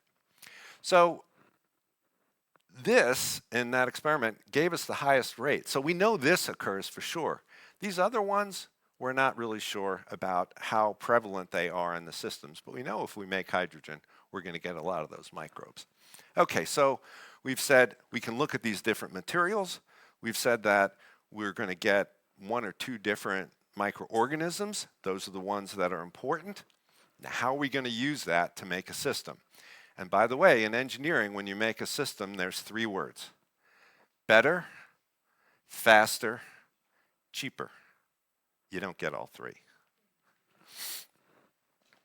So We've looked at scaling these up. I won't go into the details of this, but little reactors to bigger reactors to bigger reactors, and we've gotten, in the case of making electricity, we can turn organic matter. This is about 1,000 liters or about a cubic meter. We know we can do it, although the amount of electricity we produce is low. The same thing with making hydrogen in these systems. We've started with little reactors, made them progressively bigger. When we went to this 1,000-liter reactor, we actually found we didn't get any hydrogen, we got methane. So actually, we've known how to turn organic matter into methane in these reactors for quite some time, but we haven't necessarily done it cheaper or faster or better. So we know we can do it.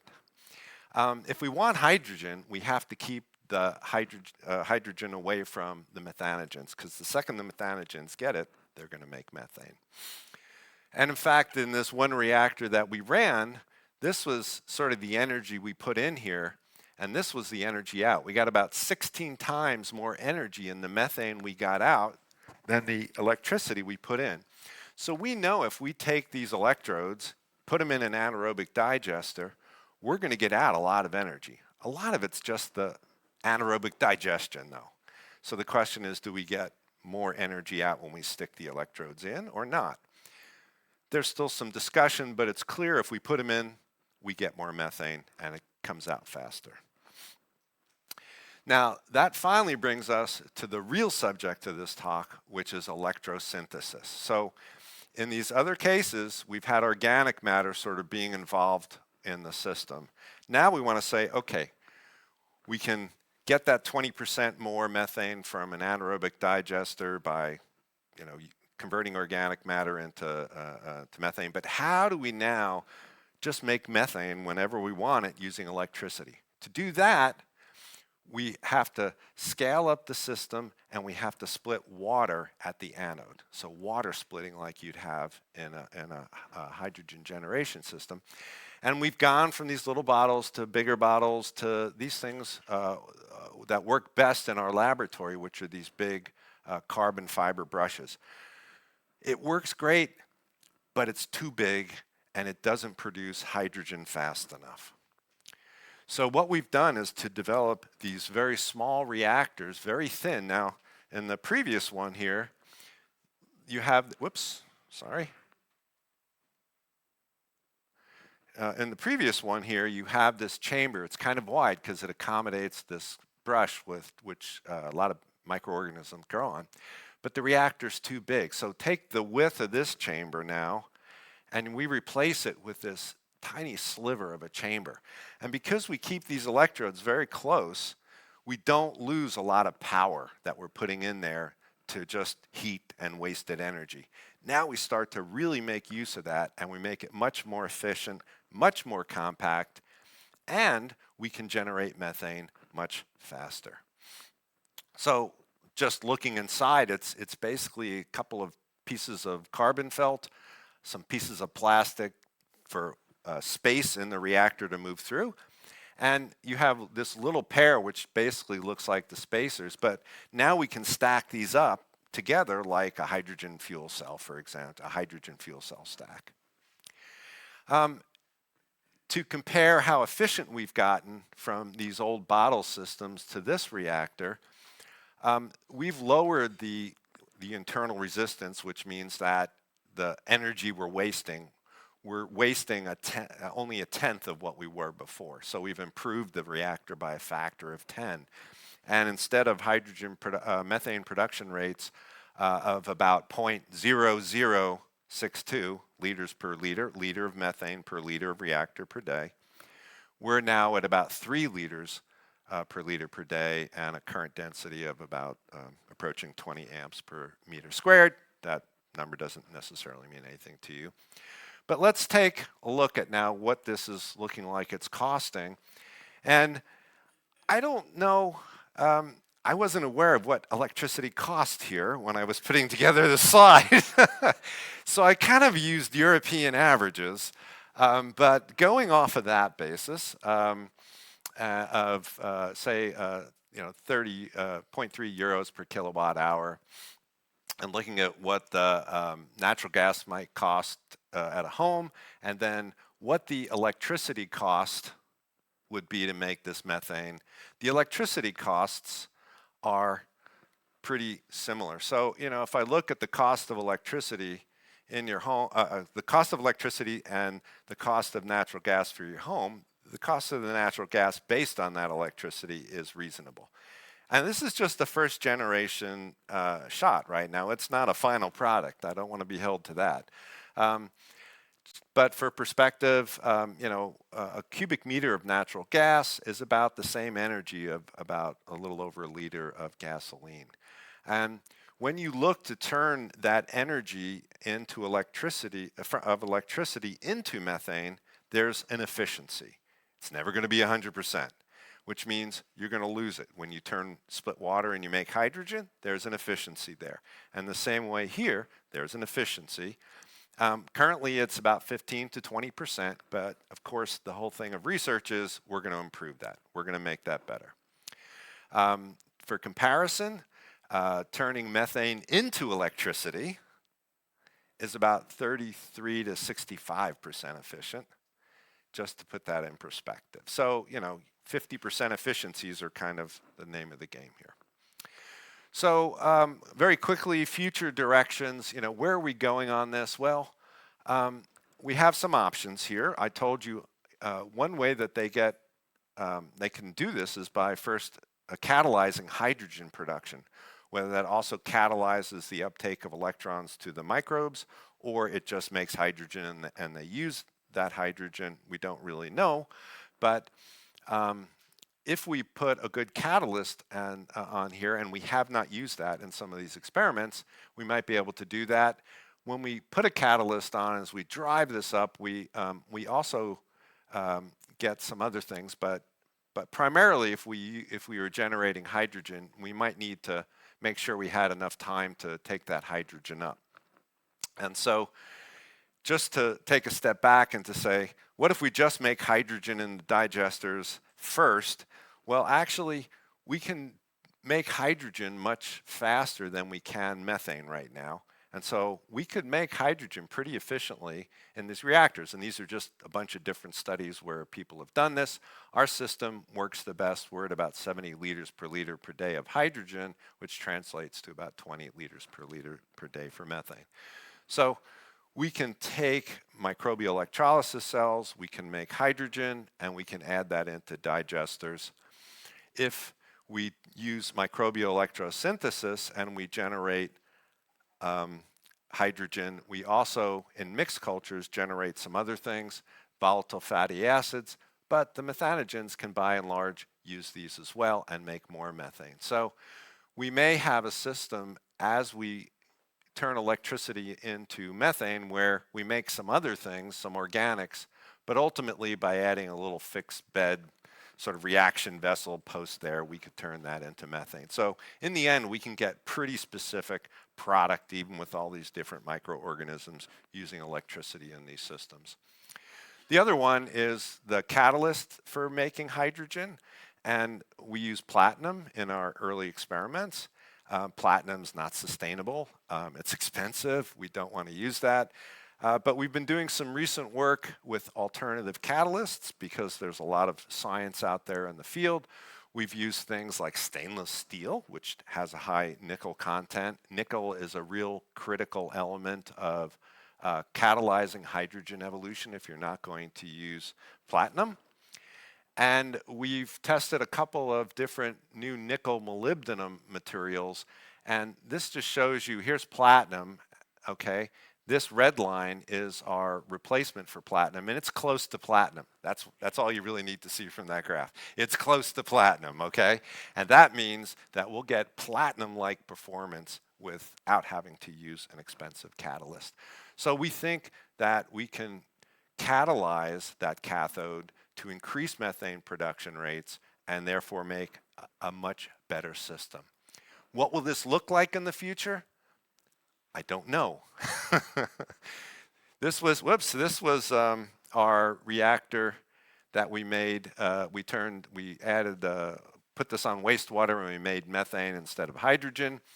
this is our new compact reactor, and what we have to do is think about how to turn this slab here into basically a series of modules that we slide into this big tank.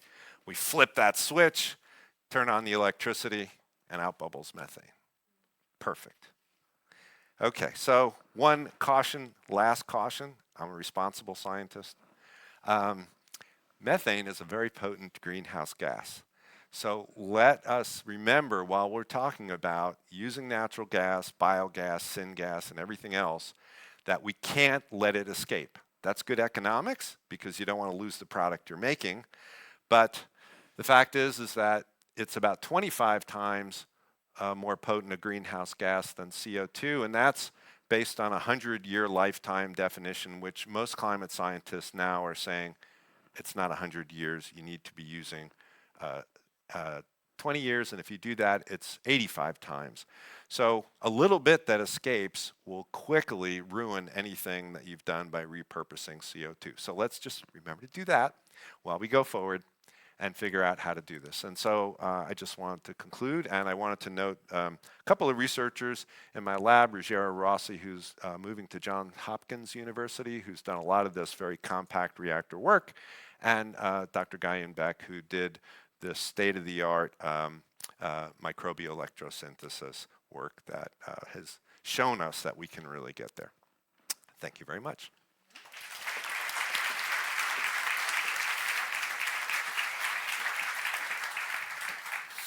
Do you remember when Martha Victoria said that this was the only equation you would see? Now, this was your little chemistry lesson. Bruce, what an eye-opening speech you gave here. Why is this technology not everywhere? You know, we discovered this process, I think back in 2009, and we ran into some problems. Methane was incredibly cheap, and so cheap for the foreseeable future, nobody would ever want to turn electricity into cheap methane. My, how the times have changed. That's the primary reason. So the technologies for making electricity or for making hydrogen move forward, and this one lagged. And it's only been very recently that people have started to say, we need to find easier ways and cheaper ways to make methane. So it's really just been a resurgence in the last year or two. And more energy secure ways to produce it. Now, you said you're on a pilot scale. What would it take to bring you to a different level? Well, I think a pilot scale for this technology is still the next step because we need to figure out a few more things before we go to that really big scale. We can learn a lot from test tubes and tiny little reactors, but when you get to things that are this big versus this big in the electricity world, that makes a really big difference because you start losing a lot of your energy.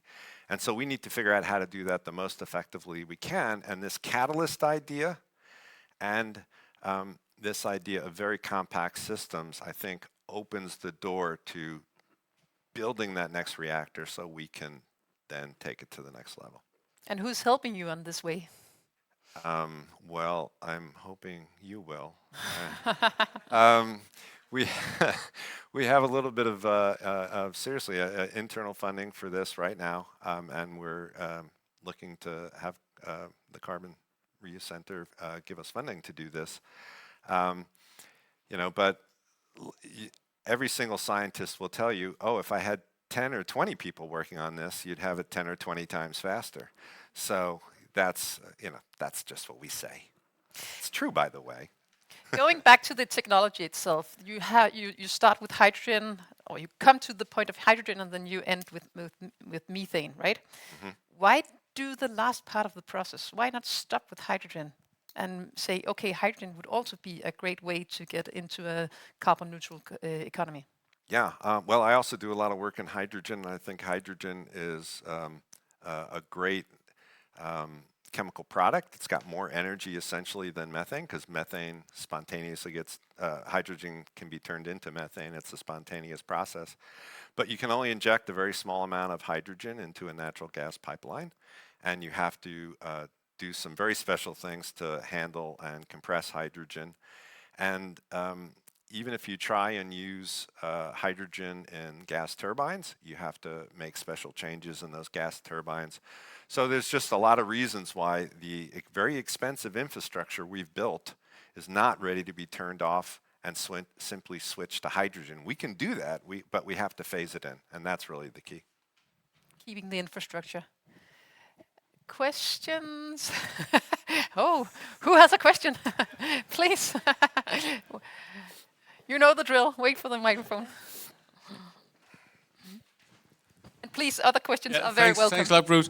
2 questions. Do you think this could downscale the need for electrolysis plants? Also, from what I see, the materials going in there will probably be cheaper. And the second question, what is the Faraday efficiency? So the first question is, will it decrease the need for water electrolyzers? Absolutely not. I mean, we need energy storage and we need transportable fuel so much that we have to go get like gangbusters in both of these. The Faradaic efficiencies can be pretty high. We don't lose a lot of the current that we're making. I mean, we lose energy relative to heat and internal resistance losses and so forth. But once we have the electrons in the circuit, we do a pretty good job at recovering those. Generally 90–95%. So there's a pretty large potential for improvement in efficiency there. The energy efficiency is what we are working on, and the rates, because we want to make these reactors produce methane at much greater volumes per volume of reactor. That's really what we're after. We don't hear. Could you introduce yourself when you pose a question, sir? Yes, so really nice talk. My name is Bjarke Christensen. I come from DTU Bioengineering. My question is actually, I mean, so you have done a lot of optimization on the processing side as far as I can see it, but what about the microorganisms that you are using? I mean, how much have you been optimizing on that side? I mean, and how much is there actually to gain on that if you really start to work on them? Well, this is the subject of some work that we're trying to do with Alfred Sporman's group. You know, in terms of what are the best microbes, we know we have a lot of confidence in what shows up to the dance, shall we say, under a catalyzed or a non-catalyzed electrode. But that's a different thing than saying what can function in this engineered system most efficiently under the conditions we have. And we haven't done much work in that area. We tend to work with the microbes that we can thaw out and put into action. That's probably not the best strategy here, but there's still a lot to be learned from it. I can feel the coffee pouring up in some cups around here. Any further questions right now for Bruce? Otherwise, you will join the panel afterwards. Yes. Okay, thank you. Bruce Logan.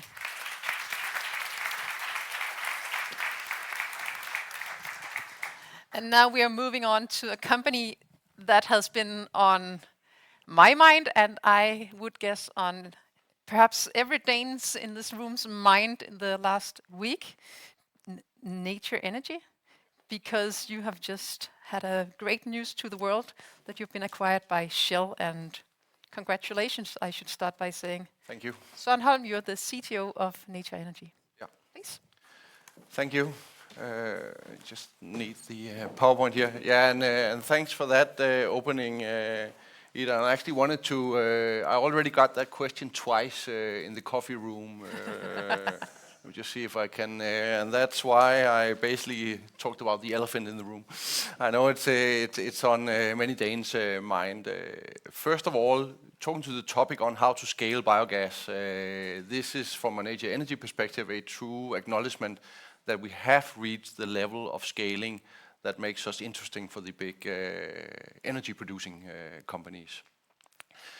Secondly, part of the press release, Shell has pointed out that they plan on using our platform to grow further on the biogas industry worldwide. They have activities in North America, but very little in Europe, and they want to use our platform to further grow that. So again, double-sided positive in our world. We see this as business as usual, short term, but higher ambitions on both the growth and technology side, medium to long term.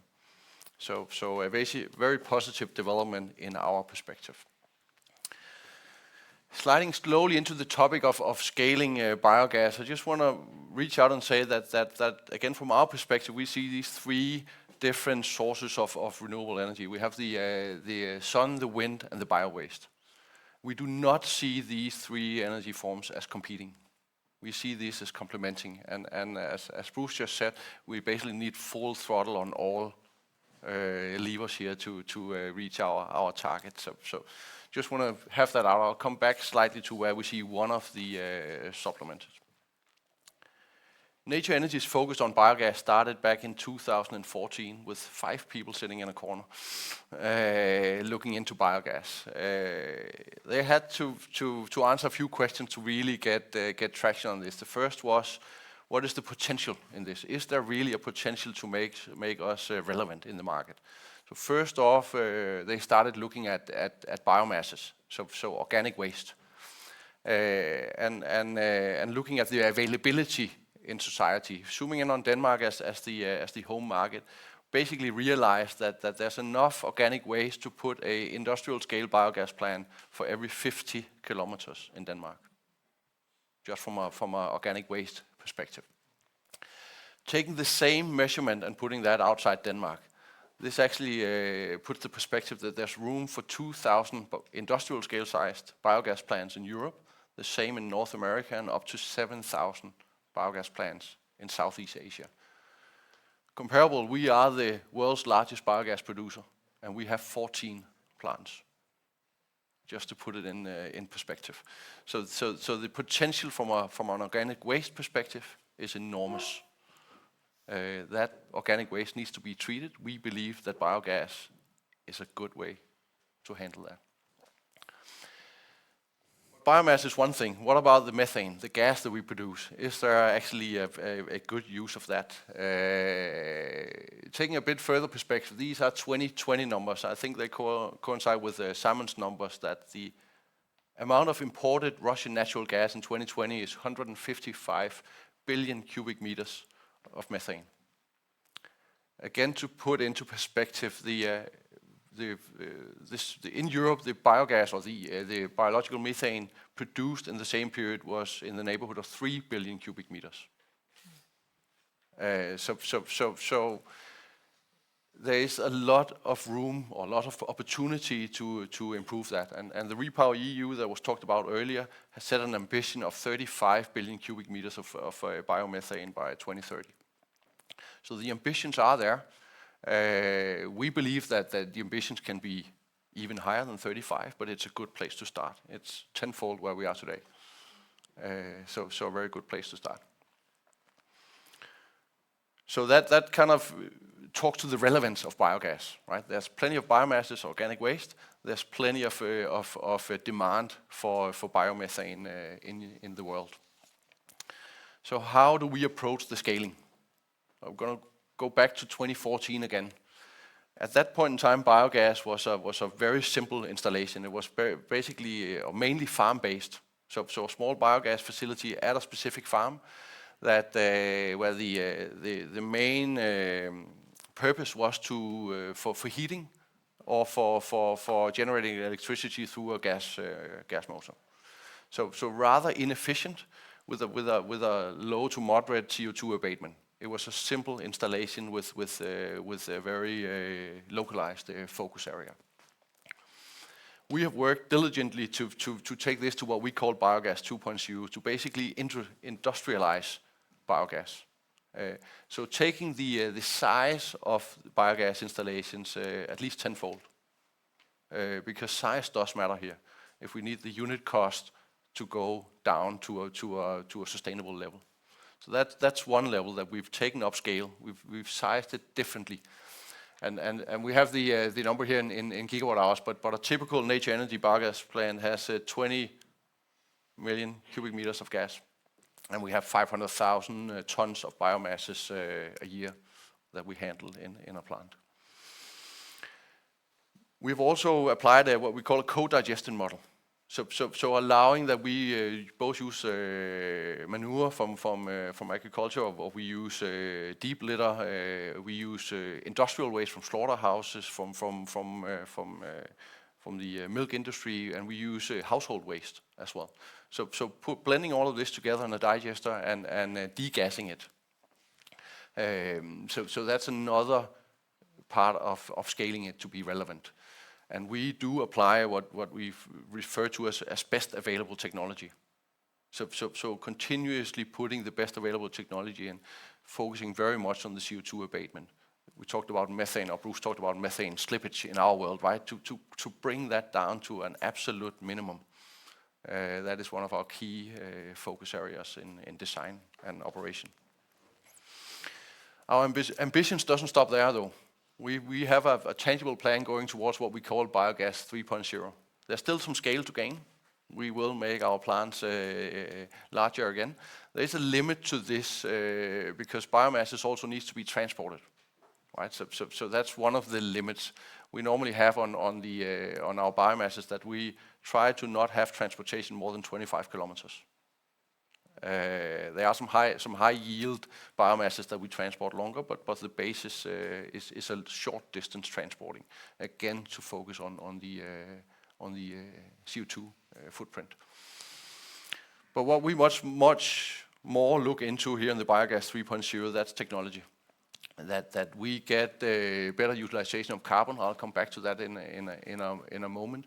We also open up for new types of biomasses that is considered fully waste today, that we can actually utilize them in creating methane on this, and basically focusing on waste and residue feedstocks. So going more and more towards that if this organic matter can be used with a better intent somewhere else, then it should be used there. So focusing on waste and residues more and more for the greater good. Before going into the technology, I just want to have one more advantage of the biogas industry as we see it, and that's the circular element. Because all of this biomass that we have now degassed, that becomes green fertilizer. So we operate on an exchange model, as we call it, with the farmers that we get all their waste, we degas it, and we bring it back as a green fertilizer. So so basically for allowing them to grow tomorrow's crops, the food for next year. So there's a recycling of nutrition in this that's very keen to us. We spend a lot of R&D efforts in optimizing that towards the soil health. The upside of this is that this offsets chemical or synthetic fertilizer that the farmers would need to buy elsewhere. So there's also a CO2 offsetting there that we don't calculate with currently, but it is a benefit to the overall society. We have a lot of focus on the organic farming because they cannot use synthetic fertilizer to the same degree. So there's a great focus on that in our model. And this brings me to the deepest technology slide that I have. This is a very simplified picture of the carbon mass balance that we look into. And again, the easy part of it is the left-hand side, right? We have 100% carbon in with the biomasses. And a traditional biogas plant only utilizes 36% of that carbon. That's a fairly low efficiency, if you can say that. So how do we get to the 36%? It's basically because 60% of the carbon goes into the raw biogas, and as I think Alfred showed in the beginning, only 60% of that raw biogas is methane. So that's 36%. We have again a tangible plan coming back to the biogas 3.0 that builds upon getting to 90% carbon utilization in our facilities.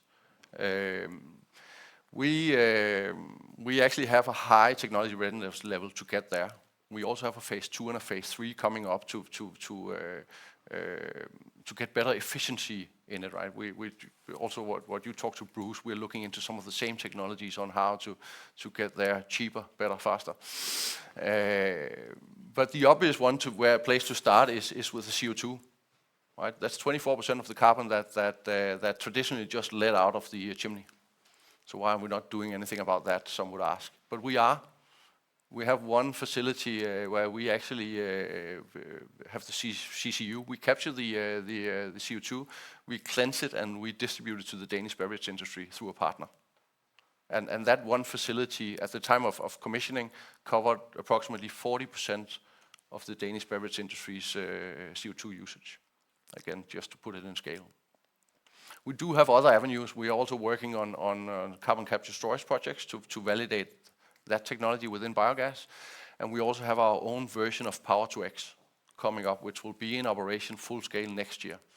We talk about scale. We had a 1 cubic meter reactor running for 500 days to learn it deeply, how we could turn it on, turn it off, because it's highly dependent on energy prices to be relevant.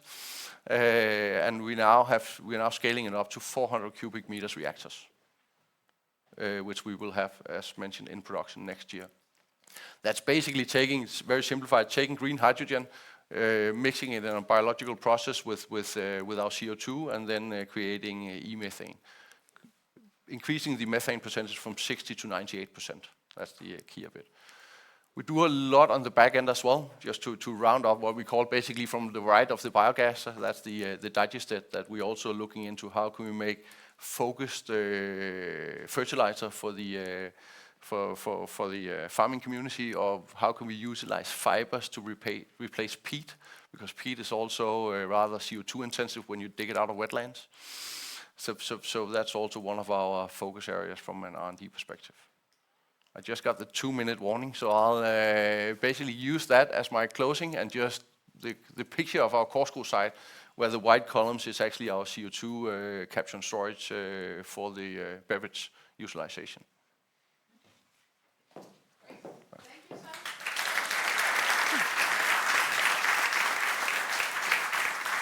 And since we are going into the panel where you are also a part of it, I think actually we should just invite the panel to come up here, which is Bruce Logan. If you come up here, then I'll introduce you afterwards.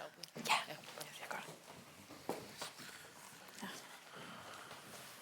Hopefully gerne.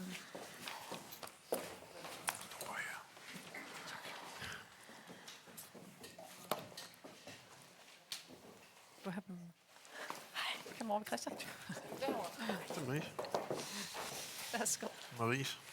Okay, now you know two already, and Marie Bjerre is from Venstre, member of parliament, and Venstre is like the Liberal Party. And congratulations with the elections, you should say here. And Christian Ibsen, CEO of the green think tank Consider. So welcome to you as well. Thank you. Also spent decades in these themes, so a warm welcome. And right now we're going to talk about how to mature technologies, how to take, because we have like a scope here, right? From Bruce, who is sitting here and looking out and saying, okay, we need some scale, you have an exciting technology, to Søren, who just, or you haven't got the billions running yet, but March 23, they will be delivered to you if everything goes as planned. So how do we make this transition? And that'll be the focus for today. So let's just jump into it. And then Søren, now you had the word, so I think we should start with you. If you should look at the obstacles and the possibilities going forward from here, how do you get into a regime where you are non-reliant on Russian gas? What's to get to that scale that you showed yourself? We have scales from two perspectives. That's what we call land grabbing, building big scale biogas plants. That's one lever to get to there, and the other one is technology to improve the efficiency of those plants. If we look at the market growth, then we do struggle with a couple of things. One being approvals. I do agree that there needs to be certain things to take into consideration, so it's not because I want to break that, it just takes time. There's the NIMBY effect, of course. Not in my backyard. Yeah, not in my backyard, sorry, that affects that as well. But there's also the clarity and the outlook. Right? We invest between 50 and 100 million euro in capex in a biogas facility, depending on size and technology. And our investors, they need at least medium term, but preferably long-term outlook in order to put down that kind of money. So whenever legislation is about to change, that creates hesitance with investors. When it has changed, we will adapt fairly quick. But when the process so take the CO2 discussions, not only in Denmark but across Europe, that creates some turmoil among investors. Right? We will navigate, we will settle, but it just creates a lag in decisions. So that's one thing. When it comes to technology, I think we're on a really good path. There are a lot of focus, a lot of interest, and the collaboration, I have never seen it bigger. So we have great collaborations with other industrial partners, with universities and different agencies. So I don't see that as an obstacle. There's just a maturity stage we need to take. So from our perspective, the most in is the insecurity in what will be the business case the next 10 years. And now you're in a good place with new investors and Shell and the acquisition, obviously. But what has it been to be in that process leading to that big buyout? First of all, we've been lucky to have owners by equity funds since 2018, right, which has invested a lot of money in our growth, again, both from a technology and market position. So the challenge for us now, while there's also becoming a change in ownership, is that we need to take that up a step. And again, the clarity, the outlook is also the offtake, right? So what bottom line will a biogas facility bring to any investor, right? So teaming up with a company like Shell makes this easier because they have a huge portfolio for offtake. So they can create that security for us in order to have a long-term investment plans. Bruce, I mean, there's your technology, but I'm sure you know others who are in the same situation like you, with a great, perhaps not as good, but almost as good, with a great idea, but still there's obstacles and there's a gap. How do you get best behind that gap, past that gap? Every investor wants to, this is his area, I mean, every investor that I've ever talked to, or anybody that wants to help to provide funding to launch a technology says, what's it going to cost? And so what we usually say is, well, we need to figure out A, B, and C. And then they say, well, we don't want to wait that long, or come back when you figured that out. And so I think, the short of it is for us to really laser focus on those issues which are really critical, where you can then really push it forward fast because you can gather the capital and the support of investors to move it forward. And that's, it sounds easy. Oh yeah, just know it's this or that. But sometimes it's not that easy. So from our perspective, if we can just figure that out, that will help it grow it to the next stage. Then once it hits there, you don't want a university professor running a business. I'm sure there'll be a chair for you somewhere, So we just need to get it to that point where other people can take it over. Marie, that sounds like politicians really have a role here, right? I believe politicians have a big role. I believe university scientists, the market has a big role as well. And it's not that easy an answer to question to answer. I think the most important task for us politicians are to create the legal framework that makes it easy for the companies to work, that makes the green transition market-driven, because as you said before, Bruce, we need it better, faster, and cheaper. I think you added saying that it's impossible to get it all, but we have to try to create that legal framework where the green transition is market-driven, thereby meaning that it's cheaper if you produce green. We have come a little way, but there's a long way to go still. And of course, it's also about research and development. This is very costly. There are many technologies that we don't know yet or need scale. I think we need political... do we invest enough in a little but science-driven country like Denmark? Do we invest enough in research and development? Or even demonstration? Well, it's going better because we have set a political goal that we want to invest more specifically in green transition. Is it enough? That's a good question. We would like that companies would invest as well. It's not only the state, it's not only taxpayers' money, but it's the businesses as well. My party has suggested that we have a tax reduction for companies investing in those new green technologies.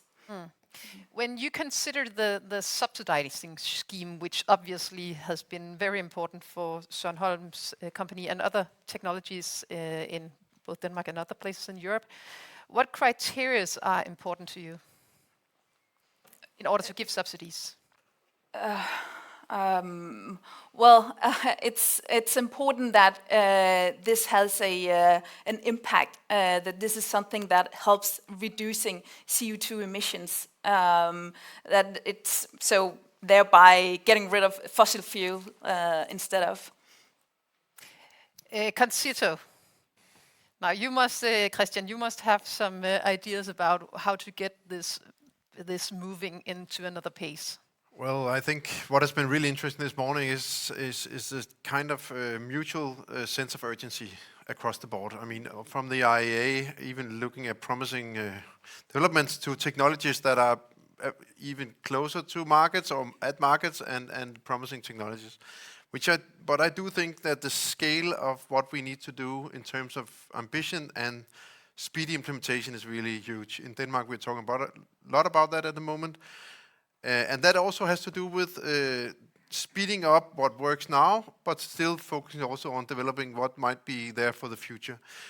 But from a climate perspective, it's also really important to use the resources that we have efficiently. The wind that we have at the moment is not sufficient to do anything what we really need to do in the future. Direct electrification is the primary answer to that use, but also when we don't use it, electricity, to use something else, like green hydrogen might not be something for Denmark to use, but we might export it to Germany for steel or whatever, fertilizers also. Prioritizing that, prioritizing what to do with the CO2 that we extract from capturing. Storing it is a very good use and the best use for climate, but you can also do other stuff. But the necessity to kind of prioritize is something that we are not very good at in Denmark. We do not need to pick the winners always, and I get that from Maria also, but anything that we develop in the future, I think needs to compete on a level playing field in terms of what climate benefits are there. I know, Søren, that you have used a lot of time in reducing leakage from your facilities, but level playing field, so we don't choose all the different technologies that we are developing, and there's a lot going on, but level playing fields, but also we know there will be high carbon price. So those two needs to be the key function of anything we do. So everybody needs to compete on delivering most climate on these issues, or energy system services, or whatever it is. But I think that we need sometimes to, in Denmark, we also are not very good at focusing or prioritizing now to get the implementation done. It's important for climate to directly electrify where possible first. Then we can use it for something else. But when you say that speed is crucial, obviously, I guess this is also a conclusion from the room today, then you have speed on one hand, and then... Magnitude. No, but what you say is also like, let's be sure that we do the right thing. Now, these two things, speed and doing the right thing, can sometimes collide, and there is a risk of taking picking some solutions which seems to be right at the time when you picked it, but further down the road, and sometimes we are not really good at sending the right signal to the market of what is the priorities in the market. For example, when we do get a lot of wind in from the North Sea for hopefully soon, it should be a clear signal that first and foremost it's about electrifying where possible in the heat system, in our transport and so on. But there will be a lot of times where we need to do some other stuff with it. And our regulatory framework needs to take that into account. That means that people working on Power-to-X things, for example, needs to get the incentives to produce a lot when there's not a lot of demand. And we're not doing that at the moment.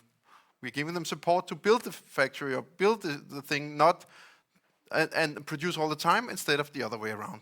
So it's a matter of having a very climate clever regulatory framework for everybody to earn money in and create profit in within that framework. And we are not very good at that because we are not focused on the right things. Marie, how do you solve that as a politician? Well, it's not easy. and the issue you brought up there, that's something we have been negotiating about almost a year ago now, I think. And it wasn't possible legally to do it the way Christian wanted to have it done. A lot of politicians wanted it that way because we wanted the initiative to produce when the electricity is cheap. You know that.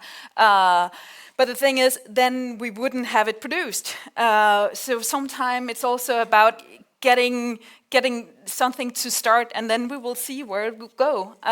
It was the same with wind.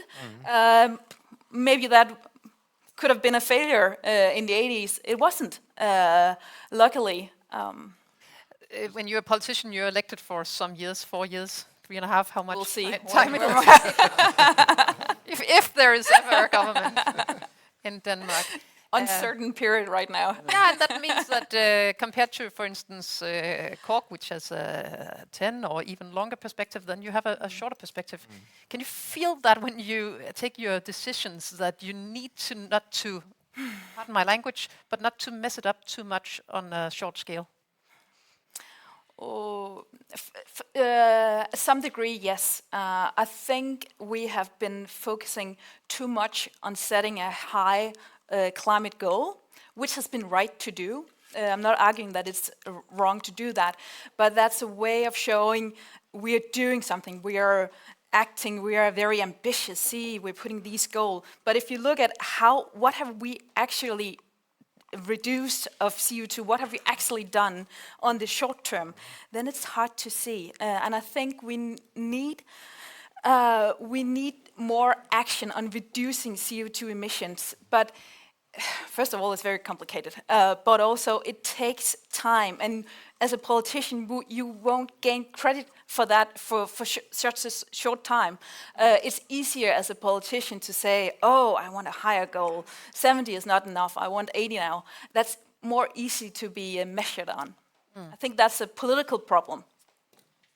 Bruce, when you're at this point in your technology and dreaming of a scale that is larger, what would be a good driver to creating that scale? Obviously, like you need some investors and some money, but what do you actually need to drive such a process?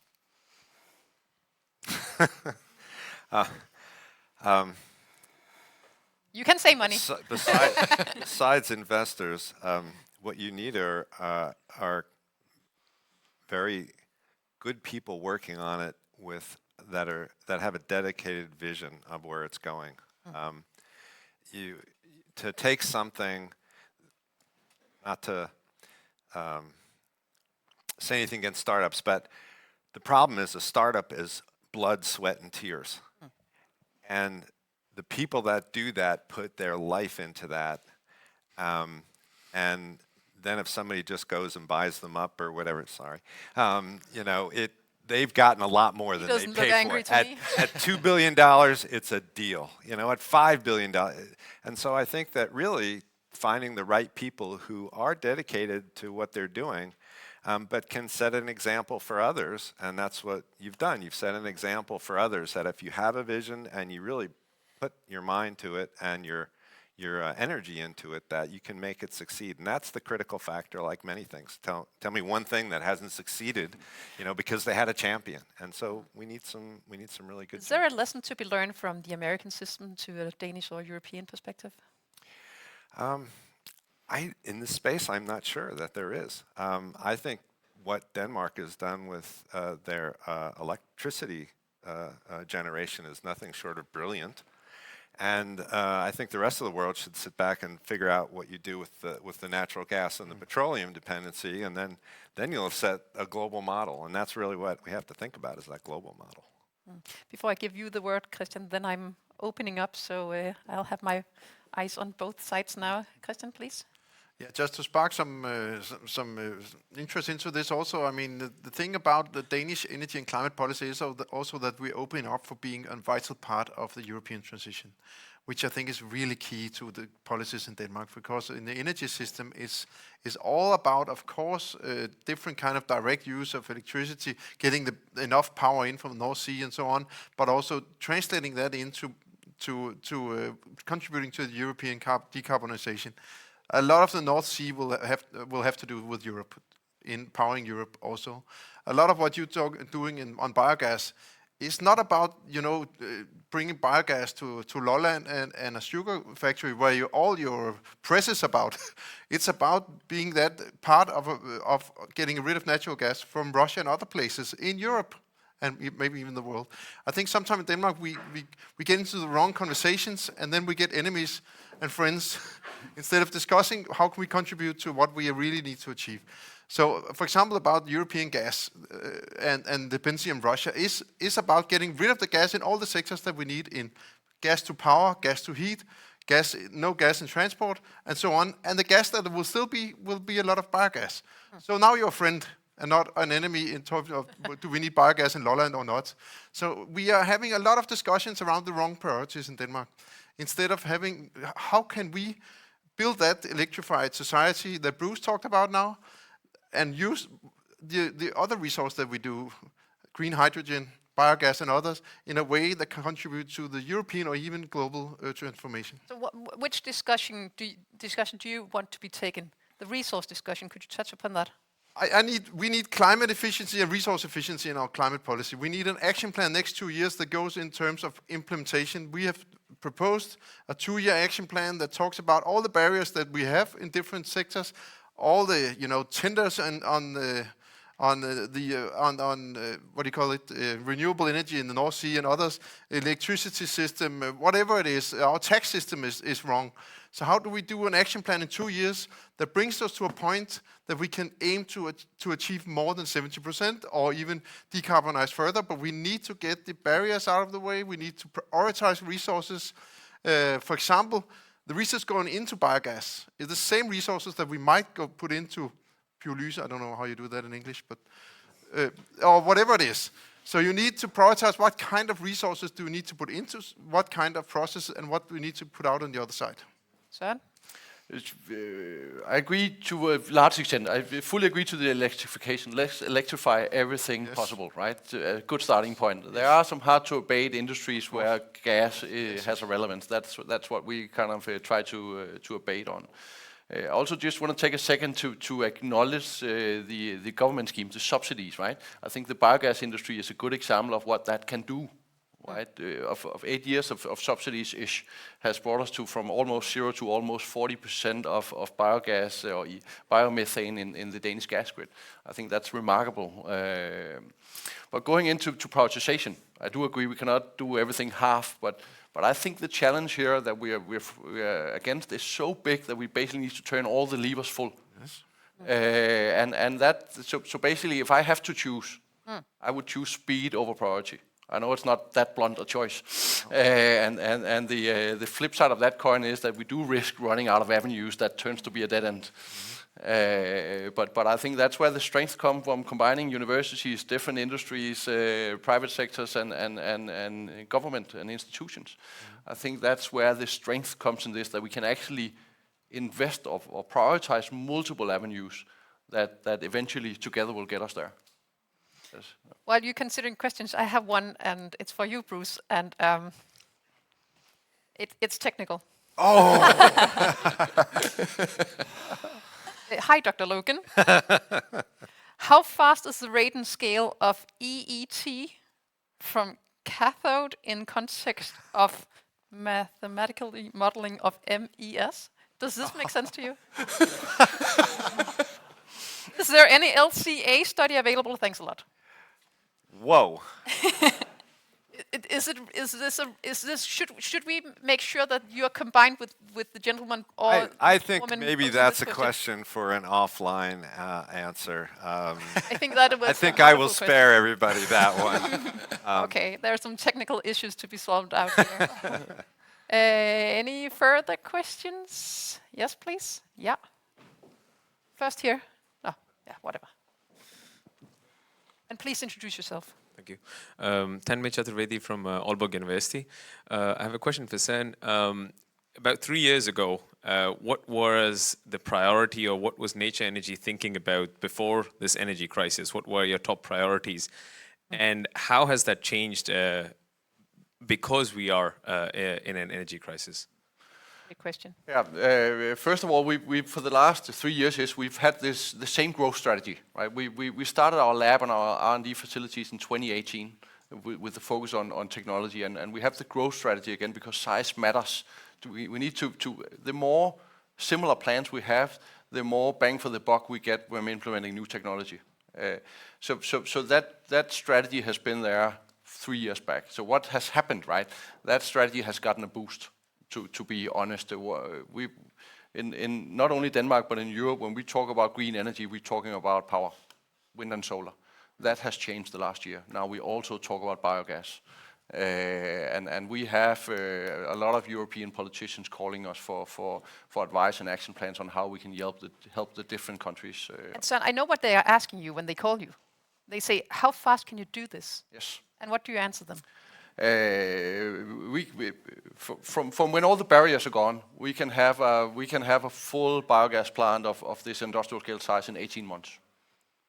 And in the real world? We often spend a couple of years getting to that point, and then when we have the biogas plants, we have also developed a technique that we can ramp it up to 100% within a few months. How much are your phone ringing these days? From Shell, but from who wants to? No, I don't think it's more, but from early year we have attended a lot of online and physical meetings with different parties across Europe, especially to find out ways to do it. And there are discussions on appointing some fast track areas where we can try and remove some of the barriers to get quicker to biogas. Are you taking German lessons? Not personally, no. Please. Yeah, I'm Jamie from Kalundborg Refinery, so I might be the black sheep in this room. So the energy crisis, I guess, started in Europe, but it's very much globally at the moment. So energy prices in Europe are really high, but it's also cascading down to developing countries which are facing really high prices for electricity and resources. How do we ensure a level playing field globally in an energy market that is very global? Yeah, Christian, would you start on that one? I don't have the answer. Anybody in the room?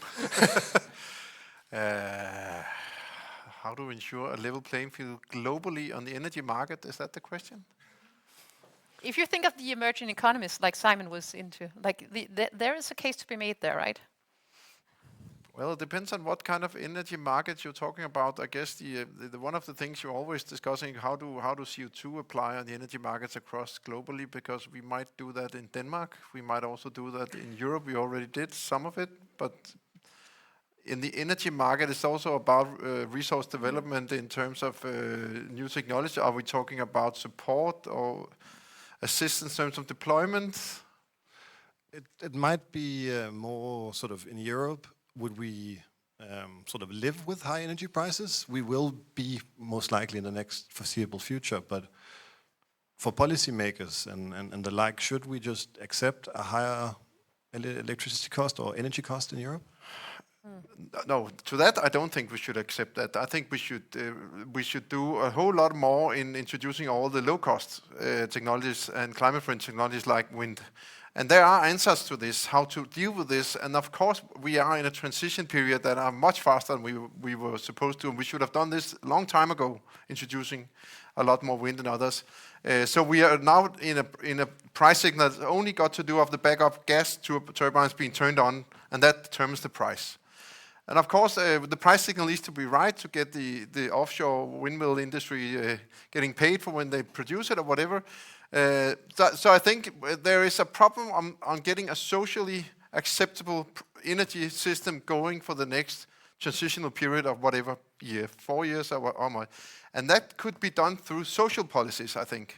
Mostly it could be done by social policy and maybe not only through the energy system. What do you mean by social policy? By meaning there will be energy poverty in Europe, maybe even transport poverty in the next coming years because of energy prices. And that, of course, is up to the individual governments to lever that in some kind of way. Right now, I think Ulrik talked about it also, we are trying to put a lot of signals into the market to limit the profits from the energy providers. And that can be a short-term okay solution. But of course, the incentives goes the wrong way around because we need to build a lot more. Because the answer to this is to build a lot more wind than others and to develop technologies that helps building a solid energy system while enhancing renewables that much. 2 questions up here. First there, and then there.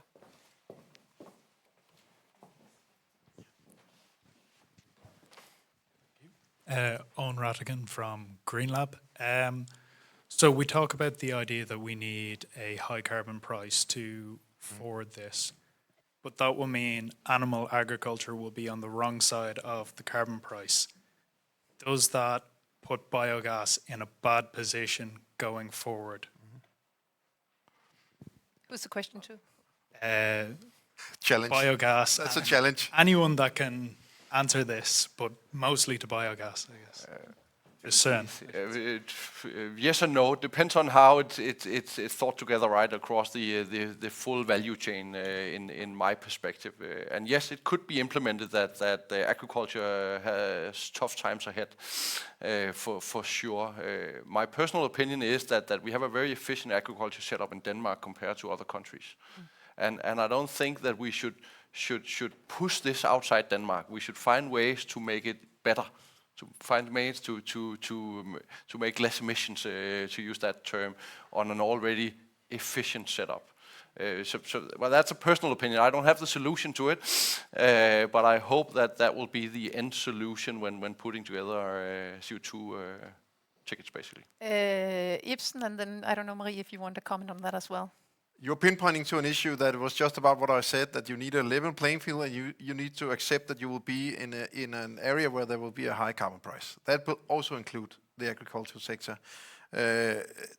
We can discuss the price and so on. The issue is, of course, and the Climate Council of Denmark just a few hours ago also put out a report that talked about methane as a special issue in Denmark. That also goes into cows and stuff. So we need to do something. I agree. There's no way we should just move this to other countries. That makes no sense in any case, because anything we do need to be put in a global perspective. But what is the answer in the biogas industry? Of course, we need to find out that. That's a dilemma. To find out, that's one of the ways to decarbonize the agriculture sector. But is it enough? And what will be the effect of the carbon price that we will put on it? There's a broad majority in finding a carbon tax. So you're putting a very valid question. I don't have the answer. Marie, I think this really ends back at your table, right? Yes, it is a challenge, but not obviously. I agree with the Søren remarks. We have a very climate effective agriculture, and also there's a lot of benefits from that agriculture going into biogas in the future, or maybe very, very soon. We'll also use the waste in the pyrolyze to get even more out of it.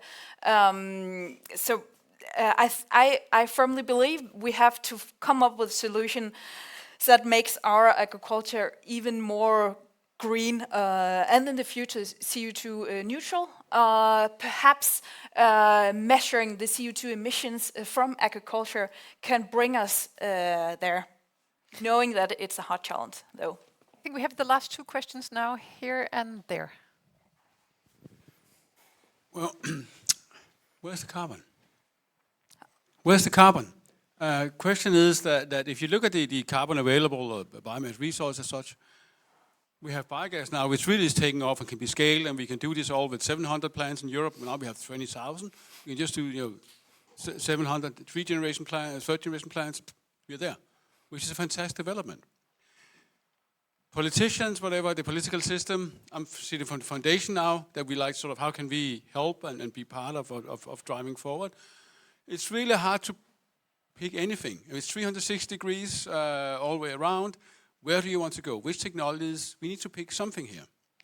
And right now we have biogas moving at full speed, and it looks like you solve a lot of the problems.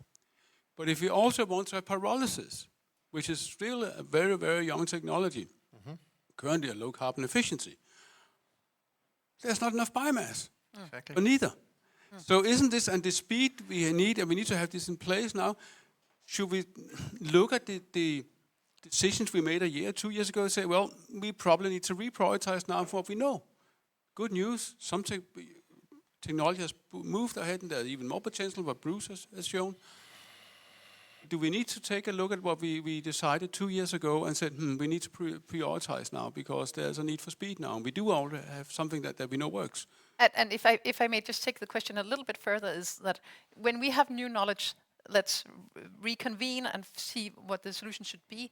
But don't we then get into the same pit as we talked about before, that we risk that having a course that goes forth and back all the time? Yeah, we need to adjust. I mean, we need to adjust as we move ahead. It's just that we made a decision 2 years ago, and that should be the guiding principle towards 2050. No. We need to be able to adjust the course as we learn. That's just... There will be a lot of adjusting. I guess I will not maybe take the... Maybe you want to start? Well, I can try. Well, generally, yes, we always have to look at what decision we took 2 years ago, evaluate and see whether that was the right decisions. But I think we should be reluctant in picking the winners too soon, especially as a politician, because we don't necessarily know what will be the solution in the future. That's why I'm coming to that. We don't necessarily know what will be the solution. Bruce has some solution, others have other solutions. I think it's very important that we create a legal framework where those ideas can develop. At some point, we need to pick a winner. That's why we have regulated and a certain strategic for wind, for solar, PTX production, also electricity costs. When we adopted that, people were saying, "Oh, why are you focusing on that? Because the future will be hydrogen." So at some point, but we need to make a space for companies to develop ideas, not to pick the winners too soon.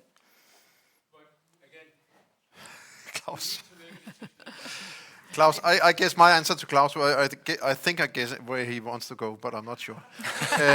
There's some things you can prioritize and pick. You know, you need to electrify everywhere. You need to store a lot of CO2. You need to prioritize the green hydrogen where it's needed, and so on. But I guess what you're also pointing to, for example, on the biomass, we should produce much more biomass probably in Denmark and in Europe for different kind of purposes. Pyrolysis, biogas and so on, on what areas when we still want more nature and drinking water and whatever priorities that we have. The other thing, what are we using it for? In Denmark we're using it for maybe the wrong reasons, and we could use it for a lot of reasons for climate that are much better. Are you talking about more energy crops in Denmark? There could be. Of course, if we a lot of issues around where we would need to produce, that of course has to do, we have also need to produce much more food on less area in Denmark. So how do that? We have much more efficient agriculture producing different crops and so on, because we still need to feed the world. So there's a lot of dilemmas. I think Klaus is pointing to some of it. And we need to get that. That's why we have asked for a bioresource strategy. We never had that. What kind of bioresources are we producing and what are we using them for? I guess Søren will like that strategy as well. I saw Marie take a note when you said that about that strategy. Okay, last question down here. Please introduce yourself. Thank you. Hi, I'm Les. I'm working with biogas in the ministry. And I have a question for Søren. Do you expect to become independent of state aid for your production? Because that would really enable you to accelerate the production, I guess. And if so, when and what would enable that? Under which conditions? The simple answer is yes. That has been a target for Nature Energy since the day we started getting subsidies. It's the biogas 3.0 that I showed on one of my slides that will enable that. It's utilizing carbon better to creating multiple revenue streams out of a biogas facility. That is what will enable it. So we do have projects in our pipeline on greenfield projects, building new biogas facilities that we expect to be without any sort of subsidies. But the journey of getting the current plants out of subsidies is longer. Right, and that being said, part of our subsidies. What is longer? Just want to say, part of our subsidy schemes is about half, I think, is depending on the gas price.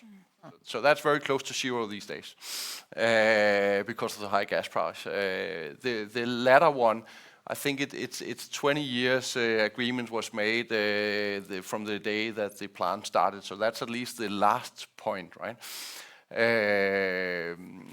So we have plants that is now. That's running out of subsidy in the next 10 years, I would say, and others that has close to 20 years left in Denmark. And we will build new ones without.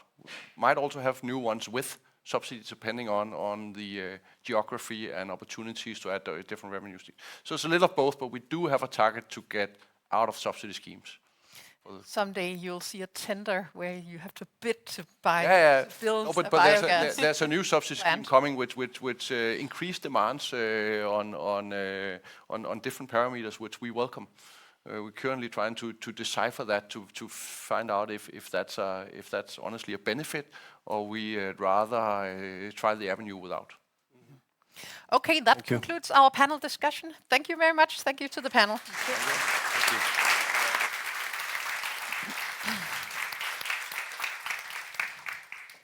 And while you are leaving the stage, I will invite Executive Director Alfred Spormann up here again. And Alfred, you're not coming here to talk right now? No.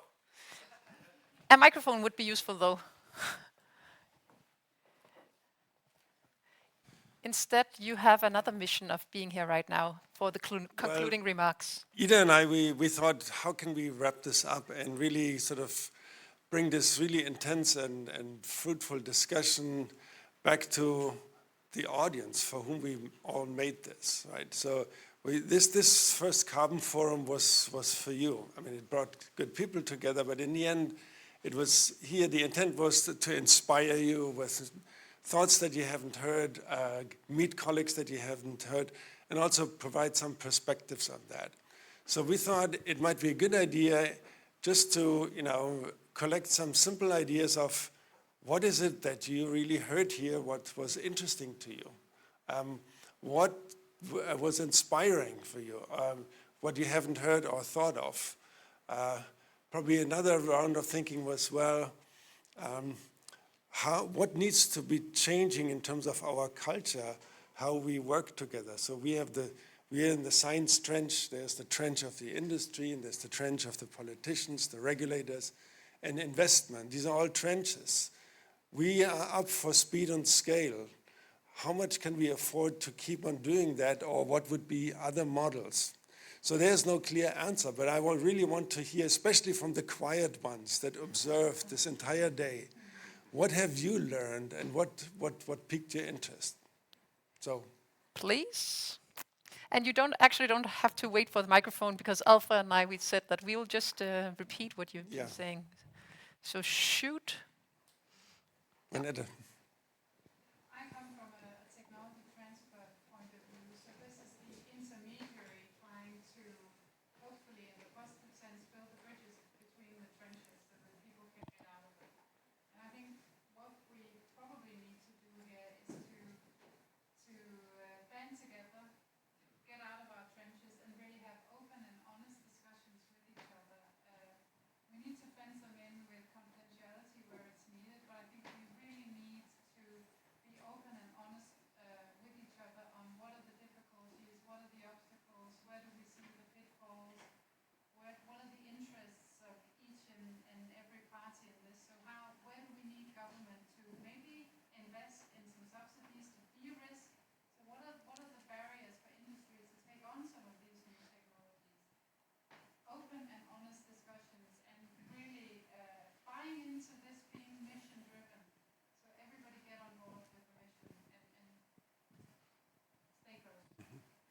So I'm just repeating it for the record.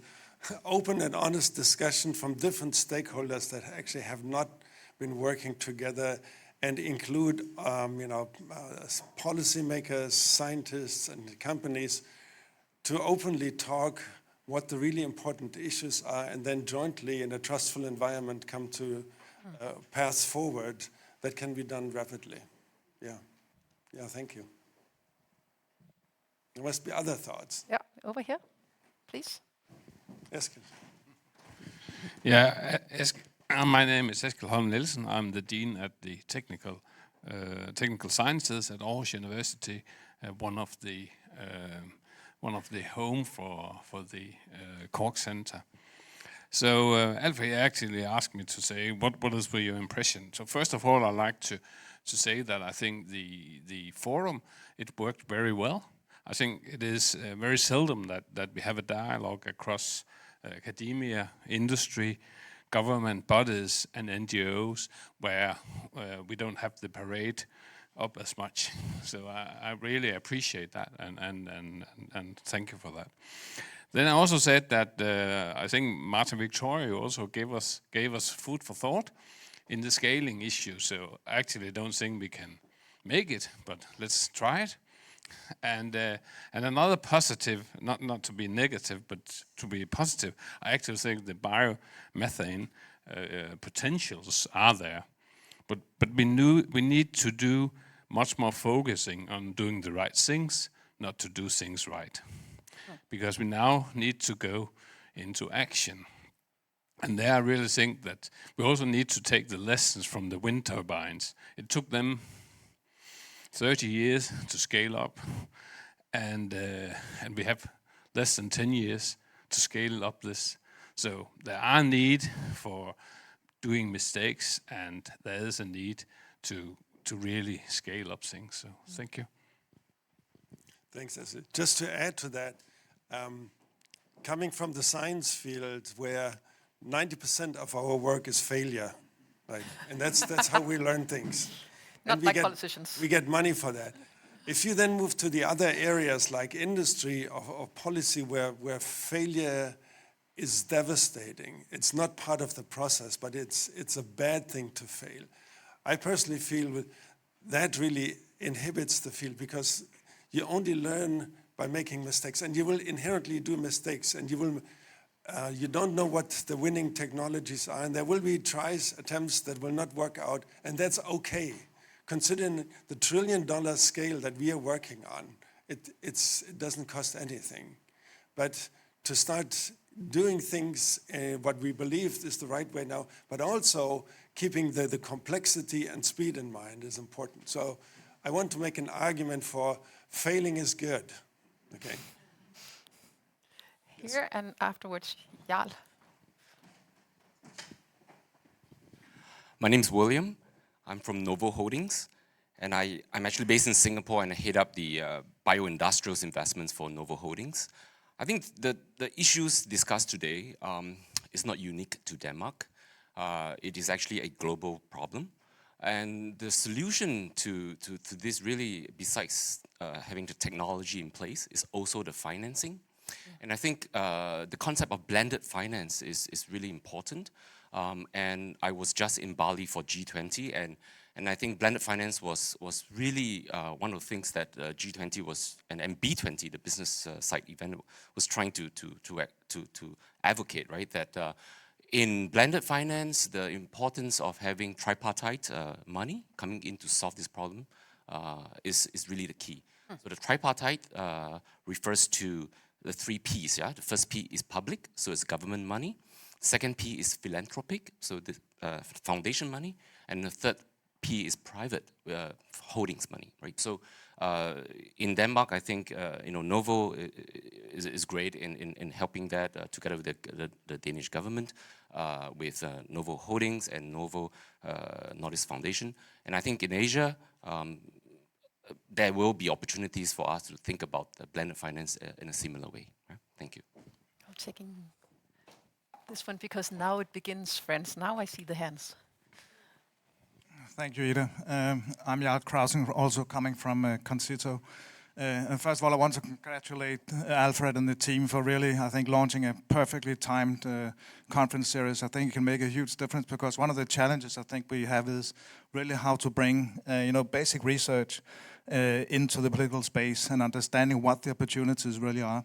And I think one takeaway, which I think is very important here, is by bringing people together and understanding, the complexities that you actually are confronted with as a technology or solution developer, and bringing it into a marketplace is an area where we need to really remove a lot of barriers and bottlenecks. And thinking about this mission approach across any aspect that you are coming into this marketplace will be critical. And I think it is one takeaway from here that we need to take it to that level. So this was a great first step, I think. Great, thanks. Back here, behind you. Yes, Lars Ottosen from Aarhus University. So I was actually very inspired by Simon. I don't know if he's still here, but yeah. So Simon, you showed that the consequences of taking just a small fraction of the fossil fuels out of the equation. So I think a really important message here is that what we thought was a well-functioning energy market and system before the crisis showed really, really vulnerable.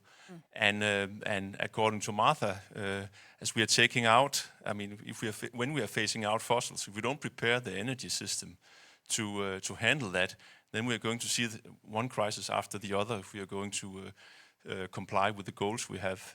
So I mean, just taking a small fraction of gas out of the market has increased the prices dramatically. And another thing which we haven't really discussed today is energy savings. So in my home institution, we have saved normalized 35% on the heating and 20% on the electricity at Aarhus University. It can be noticed, I can tell you that in the offices, but still. So that's another element that's very interesting, how the energy system reacts to perturbance like this. Let me say from you, Martha, because we didn't touch upon it in your presentation on the questions, that Martha's model is open. So everybody can join in. Though she told me it takes a little time to learn how to use it, which after seeing the equations, I guess must be true. But everyone can chip in or can join her in that project. And if I had been a politician, I would have concluded that it's time to have the courage to planning and taking decisions, both on bioenergy, biomass, energy systems, and so forth. We know the task, we know what we have to do, and just by thinking about phasing out the fossils, well, it lays the track for a lot of planning that we actually might as well do now, and also have the courage to take some decisions on behalf of that. So. And there are good friends to join on the course. Lige foran der, her foran der, yes. Thank you. Sune Nygaard from DTI, Danish Technological Institute. Two takeaways. First of all, we really need to ramp it up right now. We don't have 35 years as we had with the wind turbines. So we need to take these, we need to invest, we need to find both private and public money, and at a much bigger scale. When we had the coronavirus 2 years ago, it feels like an eternity. We really did invest, and we took brave, courageous choices, and it made a difference. And then secondly, my main takeaway was that we are a broad forum here today, but we also need to invite those who are not, we kind of had a tendency to preach for the choir. I met with 20 business leaders yesterday, and I gave them a talk about green transition, and that we might be lacking carbon in the near future. And they were looking at me like they didn't have a clue about what I was talking about. So I think we need to have even broader forums and invite those that we normally don't speak to. So that's a takeaway.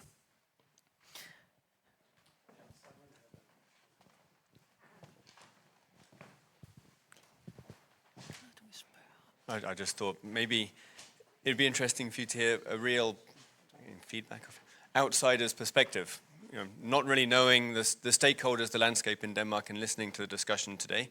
I mean, especially on the topic of biogas and biomethane, my impression is that your attempt to sort of generate adversaries and discussion on some of these topics actually the vested interests, whether they are in the biogas industry, the government, the NGO community, are pretty well aligned on this. And I think that that's something that Denmark can take away. And so we can move forward because we've got a really good alignment of vested interests.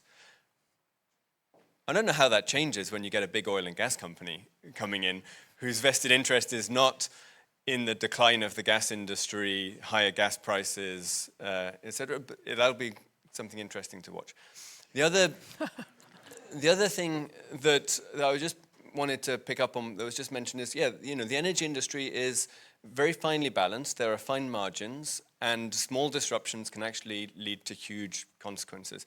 And so this topic that was kind of touched on towards the end of the last panel around how do you make decisions that are resilient to future changes, and how do you have the bravery or the ability to be flexible in decision making, I think is a fascinating one. I don't think there is a country that you can point to and say, they've got this right. There are countries now, New Zealand, the UK, that have this system of carbon budgets, and that's one way of doing the planning with some flexibility. But I do think that the healthiest position to be in is if you can spread as much of the risks across borders as possible, whether it's the technology risks or whether it's being able to do policy experimentation in different regions and then share best practices.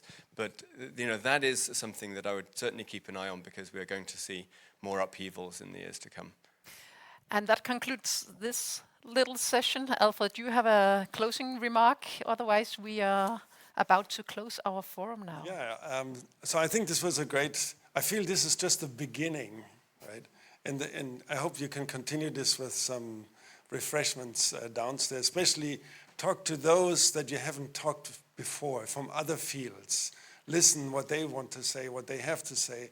And, it needs creative solutions from all of us.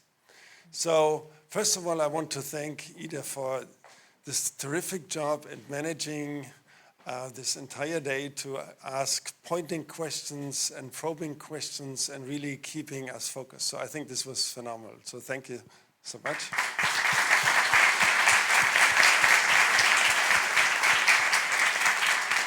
I also want to acknowledge Stephanie Christiansen in the back here and Tina Früland sitting here in the front, who have been instrumental in putting this Carbon Forum together and will so in the future, which actually leads me to the last slide. In case you want more of this, we have planned sort of to have this forum, this really discussion area, bringing different ideas and thoughts together for sharing knowledge, insights, understanding, solutions, and strategies. What we plan for the next year is sort of a Carbon Forum tentatively titled Carbon X versus Power to X, because the discussions are kind of complicated, with boundaries are difficult. And as we saw just in the end of the discussion, when we actually went fairly far away from the topic of this one, there is a need to also integrate that. What we also touched on today is the third function of biomass. So it's not only food, it's not only energy, but it's also carbon. So should Denmark invest more in agricultural carbon as a carbon entity? And then something that is also dear to my heart is, what is actually the social cost of carbon?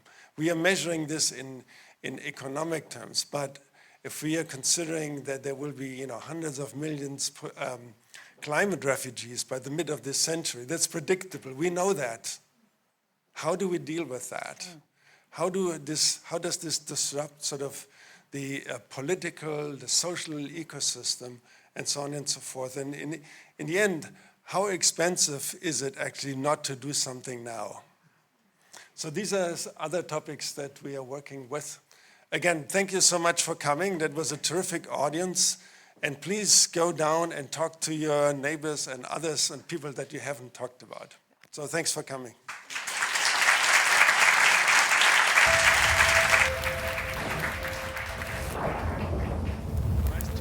That was